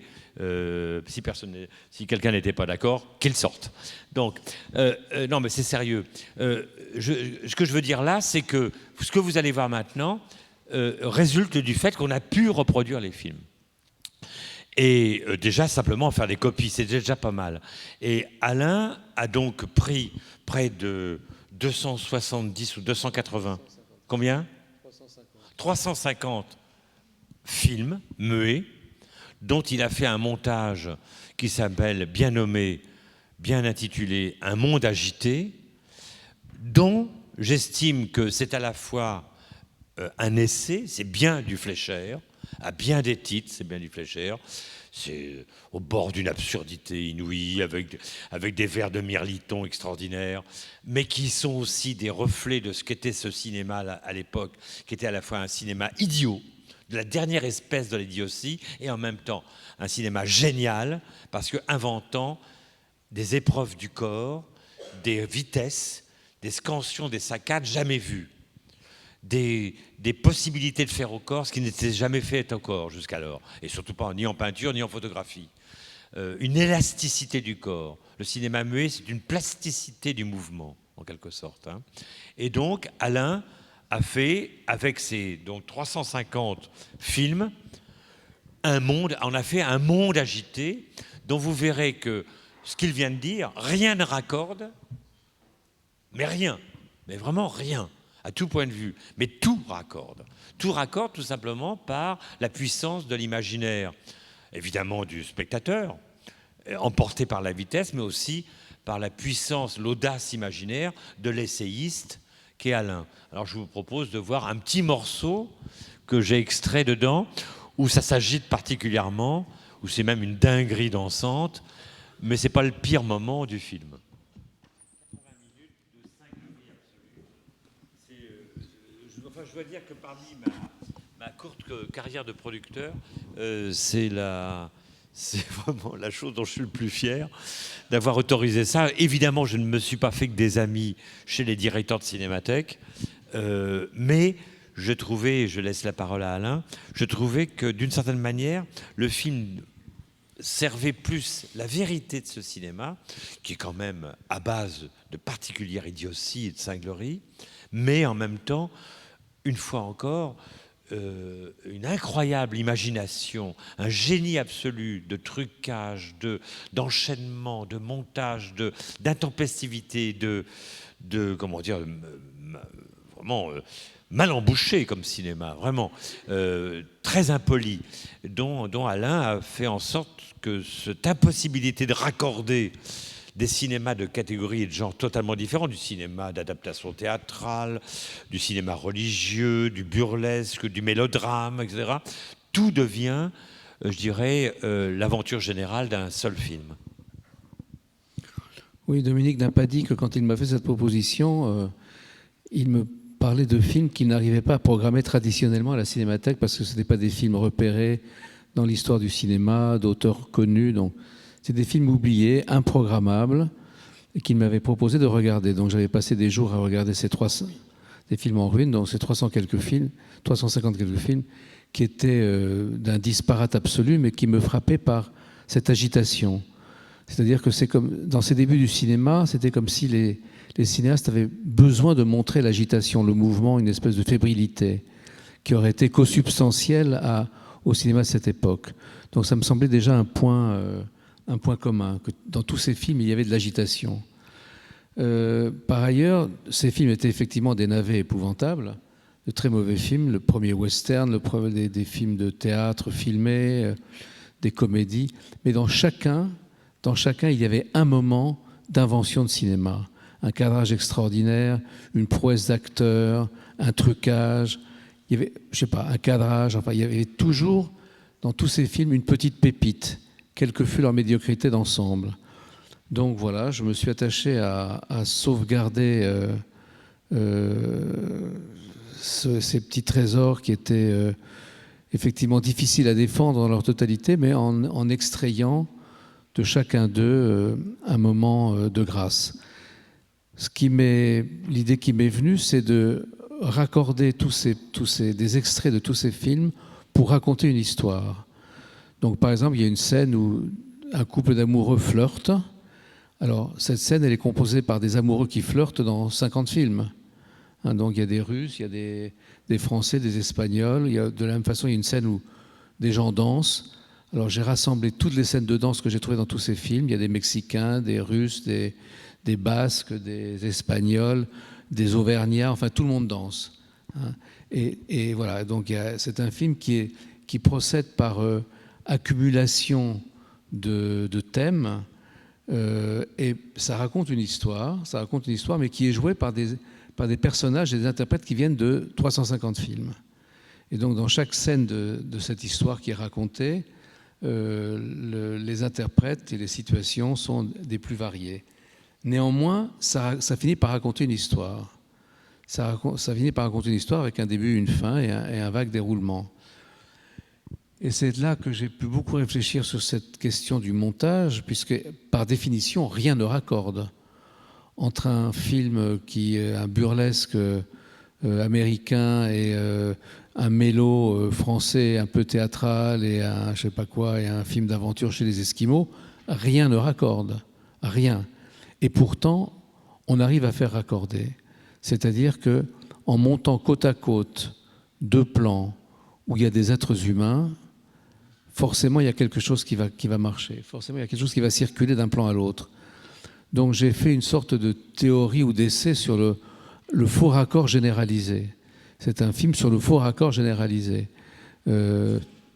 L'invraisemblance est totale et la perception d'une vraisemblance est absolue. C'est-à-dire que quelque chose échappe ou plane au-dessus de la question de la non-conformité, de la non-linéarité et du faux raccord. Quelque chose arrive à unifier tous ces plans, tous ces films qui n'ont rien à voir les uns avec les autres, mais qui finalement sont reliés les uns aux autres par quelque chose. Et à chaque fois, c'est un fil de raccord différent. Comme je disais tout à l'heure, ça peut être un mouvement, ça peut être une scène, ça peut être une action. Il y a par exemple une scène où le héros se suicide. Alors il se suicide de toutes sortes de façons. Il y en a un qui se jette dans la Seine, un autre qui se jette du 6e étage, l'autre qui se tire une balle dans la tête. Enfin voilà. Quelque chose raccorde qui peut être un thème, une situation, un décor, une position, un trucage. Voilà, donc ça m'a beaucoup intéressé de travailler sur cette question du faux raccord au cinéma, puisque dans un film traditionnel, la script, elle va vous enquiquiner, pour être poli, parce que la cigarette que fume un acteur n'est pas pareille entre un plan et le plan qu'on tourne après. Donc elle va chercher à ce qu'elle soit fumée exactement au même niveau entre la prise d'un plan et la prise du contre-champ, pour qu'on ne se dise pas « Oh, il y a un faux raccord, la cigarette n'est plus pareille ». Alors ces questions de raccord et des faux raccords, elle est absolument balayée par cette théorie générale du faux raccord que j'aime défendre. Est-ce que, de ce point de vue, moi j'ai souvent pensé que ce film, il résumait, pas par ses images, mais par sa méthode et ce que tu viens de dire, il résumait d'une certaine manière toute ton œuvre, c'est-à-dire ce passage de cette condition de la discontinuité pour faire de la continuité, et ton goût lorsque tu vois du fluide, lorsque tu vois du coulé, du ruissellement, je ne sais pas comment dire, oui, tu vas chercher les points de faille, les points de jonction, les articulations qui font cette continuité. Je pense que ce qui fait que tu n'es pas un documentariste, et c'est en cela que je vois que tu es un essayiste, c'est qu'au fond, tu as un seul sujet derrière tes films. Enfin, un seul. En tout cas, un nombre, pardonne-moi de le dire, mais un nombre de sujets assez limité, au fond. C'est-à-dire que tu ne parles que de la même chose dans tous tes films, mais c'est ce qui fait aussi qu'aucun n'est pareil, en quelque sorte. C'est que c'est cette préoccupation, cette obsession à la fois méthodologique et philosophique, de considérer que c'est depuis la discontinuité qu'il ne peut y avoir que continuité. C'est le problème même du cinéma. Le défilement des photogrammes discontinus sont la condition pour donner l'apparence, la vraisemblance de la continuité du monde, du réel, et vice-versa. Cette manière d'aller chercher là où tout semble, malgré les apparences, pas malgré les apparences, tout ce qui, dans les apparences du monde, fait en sorte que nous pensons le monde fluide, tu vas filmer en cherchant ce qui fonde la réalité comme un ensemble de violences, de contradictions. Le Fresnois, ce matin, c'est ce jeu entre le passé et le présent. Il y a les bulldozers qui arrivent. Tu vois, donc c'est cette dialectique, au fond, que je trouve qui fonde tout ton... Tu es finalement un grand dialecticien. Je suis assez d'accord avec ce que tu dis, et notamment sur cette question de ce film, Le Monde agité. Si il y a dans ce film quelque chose qui ressemble à l'ensemble de mes enjeux et de ma démarche, c'est que j'aime ne renoncer à rien, en quelque sorte. Et que dans ce film, effectivement, je ne renonce à rien. Il y a un mélange de films comiques, j'adore rire, J'adore le burlesque et de choses sentimentales, de thèmes symboliques, de thèmes méditatifs. Voilà, donc c'est vrai que j'aime ne renoncer à rien, comme j'aime ne renoncer à aucune discipline. Je me suis ennuyé mortellement si je n'avais fait que de la photo toute ma vie ou que des films. Donc je n'ai renoncé à rien. Et dans ce film, il y a aussi ça. Il y a ce désir un peu fou, un peu délirant, de ne renoncer à rien et de ne pas renoncer notamment à faire un film impossible à partir de 350 films qui n'ont strictement rien à voir les uns avec les autres et qui tous me renvoient à des genres que j'aurais aimé. J'aurais aimé être un cinéaste comique, j'aurais aimé faire des westerns, j'aurais aimé faire des péplums, j'aurais aimé faire des films à la Bergman. Bon, avec ce film-là, je fais tout ça en même temps et rien de tout ça. Donc c'est vrai que c'est un film, ce film un peu, comment dire, suicidaire. C'est un film suicidaire. À chaque instant, il court à sa perte, ce film. À chaque instant. Encore. À chaque instant, il court à sa perte, oui. Et d'y aller quand même, ça me ressemble assez, je dirais, oui. Le temps s'est déroulé, chère Annie Chassagne. Je me suis arrangé. C'est le temps des questions. Pas lourd, parce qu'on a notre avion. Enfin, s'il décolle. S'il décolle. Bon. Voilà, un premier éloge à votre égard et un premier remerciement d'avoir été aussi généreux d'attention. Mais peut-être avez-vous une question majeure, fondamentale, essentielle, que vous voudriez poser. Non, même une question futile, hein, on y a droit. Une question idiote même, à Alain Fleischer. Je préfère les questions idiotes. Oui. Je préfère les questions idiotes, c'est pour ça que j'ai préféré terminer par le film idiot. Vous avez droit, vous non plus, ou vous aussi plutôt, ne renoncez à rien.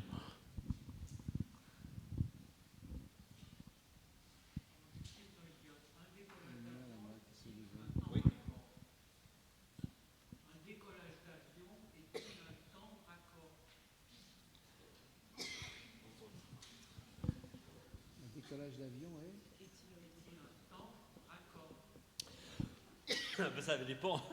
S'il décolle, oui. Mais... Il y a un monsieur qui lève la main. La vie est un peu comme ce que dit Alain Fleischer. Hein. On s'arrange, on fait tout inconsciemment, involontairement en tout cas, pour tout faire raccorder. Oui. Oui. Allez-y.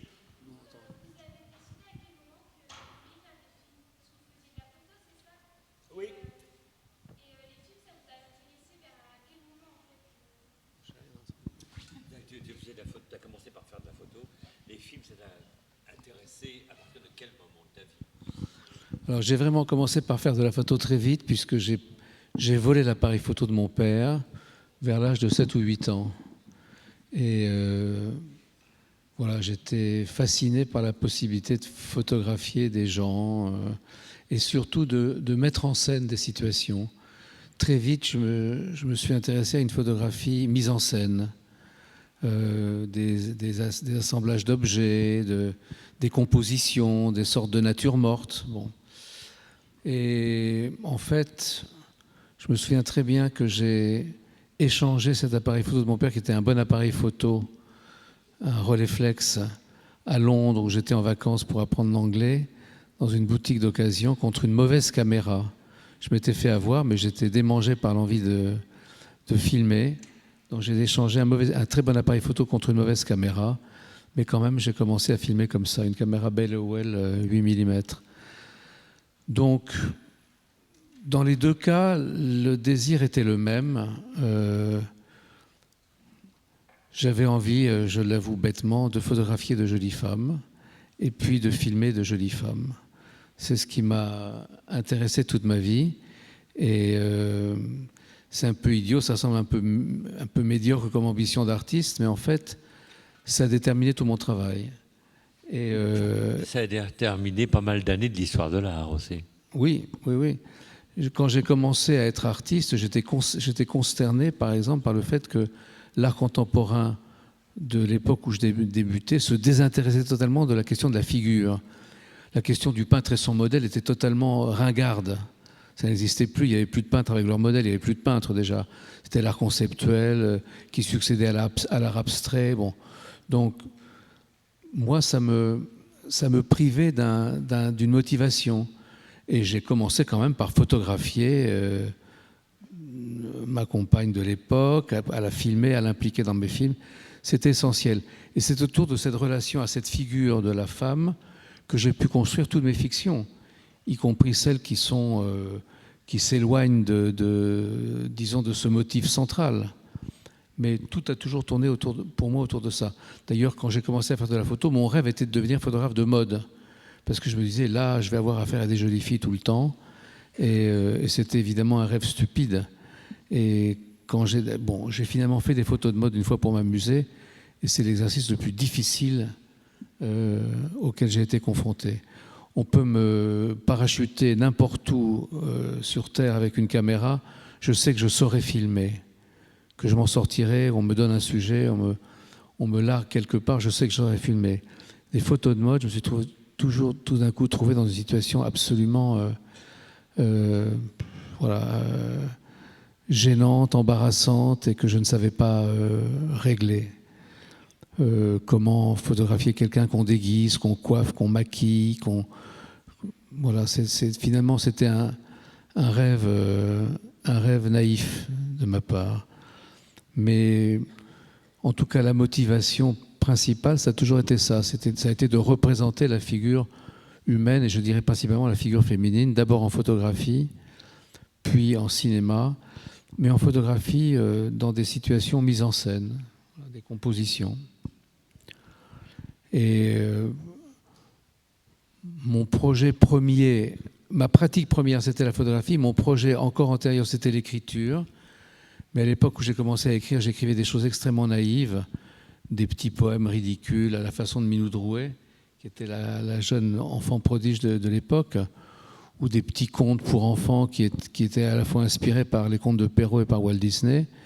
Tout ça est absolument irregardable aujourd'hui et impubliable, évidemment, c'était d'une naïveté totale. Par contre, les photos que je fais à l'âge de 10 ans seraient publiables, et je compte d'ailleurs un jour les publier, comme photos de jeunesse, comme travaux de jeunesse. C'est-à-dire que la maturité qu'on atteint dans la pratique de l'image et la maturité qu'on atteint dans la pratique de l'écriture n'arrivent pas au même moment. En tout cas, pour moi, j'ai été très vite assez mûr dans la production d'images. Je vous dis, les images que j'ai faites à l'âge de 10 ans, un jour je les publierai, et ça sera honorable au regard de ce que j'ai découvert être ensuite l'histoire de la photographie. Il y avait des portraits tout à fait convenables, des paysages, des compositions, des nus. Mais ce que j'écrivais ne l'était pas. Et mon projet premier, qui était ce projet de littérature, je ne l'ai mis en chantier que très tardivement, passé la quarantaine, parce que j'étais absolument paralysé par les grandes figures de la littérature, Kafka, Proust, Joyce, Faulkner, enfin tous les géants de la littérature, qui me laissaient peu d'espace. Je me disais comment écrire encore, comment faire avancer la littérature après ces gens-là. Alors que dans le domaine des images, je pensais pouvoir encore faire des choses. Je me disais, bon, la photographie, elle peut encore progresser. Le cinéma, je n'ai pas été complexé par rapport au cinéma. J'ai très vite obtenu une caméra et commencé à filmer sans complexe en me disant, bon, même si je n'ignorais pas, j'allais voir à la Cinémathèque les grands films, les Eisenstein, les Murnau, les Fritz Lang, etc., puis les grands films italiens et tous les autres. Mais ça ne me dissuadait pas de tenter ma chance. Je me disais, bon, il y a eu des grands chefs-d'œuvre, il y a eu des immenses cinéastes, mais il y a encore des choses nouvelles à inventer. Alors qu'en littérature, j'ai mis beaucoup de temps à découvrir que c'était possible. Et l'écrivain qui m'a débloqué, c'est Thomas Bernhardt. Quand j'ai découvert les livres de Thomas Bernhardt, qui est un écrivain contemporain, qui est mort il y a une quinzaine d'années, j'ai trouvé qu'il arrivait à réinventer une façon d'écrire aujourd'hui, nouvelle, et et à faire avancer encore la littérature après les gens que j'ai cités, après Kafka, Proust, Joyce et les autres. Donc voilà, j'ai commencé par la photo et j'ai terminé par l'écriture. On peut dire que voilà, ma maturité dans la relation aux images est arrivée très vite. Je suis très vite arrivé à produire des choses regardables. D'ailleurs, le premier film expérimental que j'ai fait, qui était un film de montage qui comportait 3000 plans, mais des plans que j'avais tournés moi, m'a immédiatement attiré la sympathie du plus grand producteur de l'époque, qui était Anatole Dauman, qui produisait les films de René, de Godard, de Bresson, etc., qui m'a tout de suite dit « écrivez-moi un scénario et faisons un film ensemble ». Donc ce que j'avais fait en tant qu'amateur, comme ça avec mes moyens, dans le domaine du cinéma expérimental, était valable, je dirais entre guillemets, et m'avait attiré l'intérêt d'un très grand producteur, alors que ma littérature était absolument grotesque, enfin ridicule, enfantine. Voilà, et c'est très tardivement que je suis arrivé à écrire quelque chose de convenable. Mademoiselle, merci. Vous n'étiez pas de mèche, comme on dit avec nous, mais c'est une bonne question finale, biographique. Merci. Hein. Je ne l'avais pas, on n'avait pas répété. En tout cas, Alain, merci hein, de t'être prêté au jeu. Merci à toi et merci à vous tous. Merci de votre attention. J'ai fait ce que j'ai pu pour le dompter dans sa cage. Donc voilà, à bientôt, peut-être. Voilà. Merci.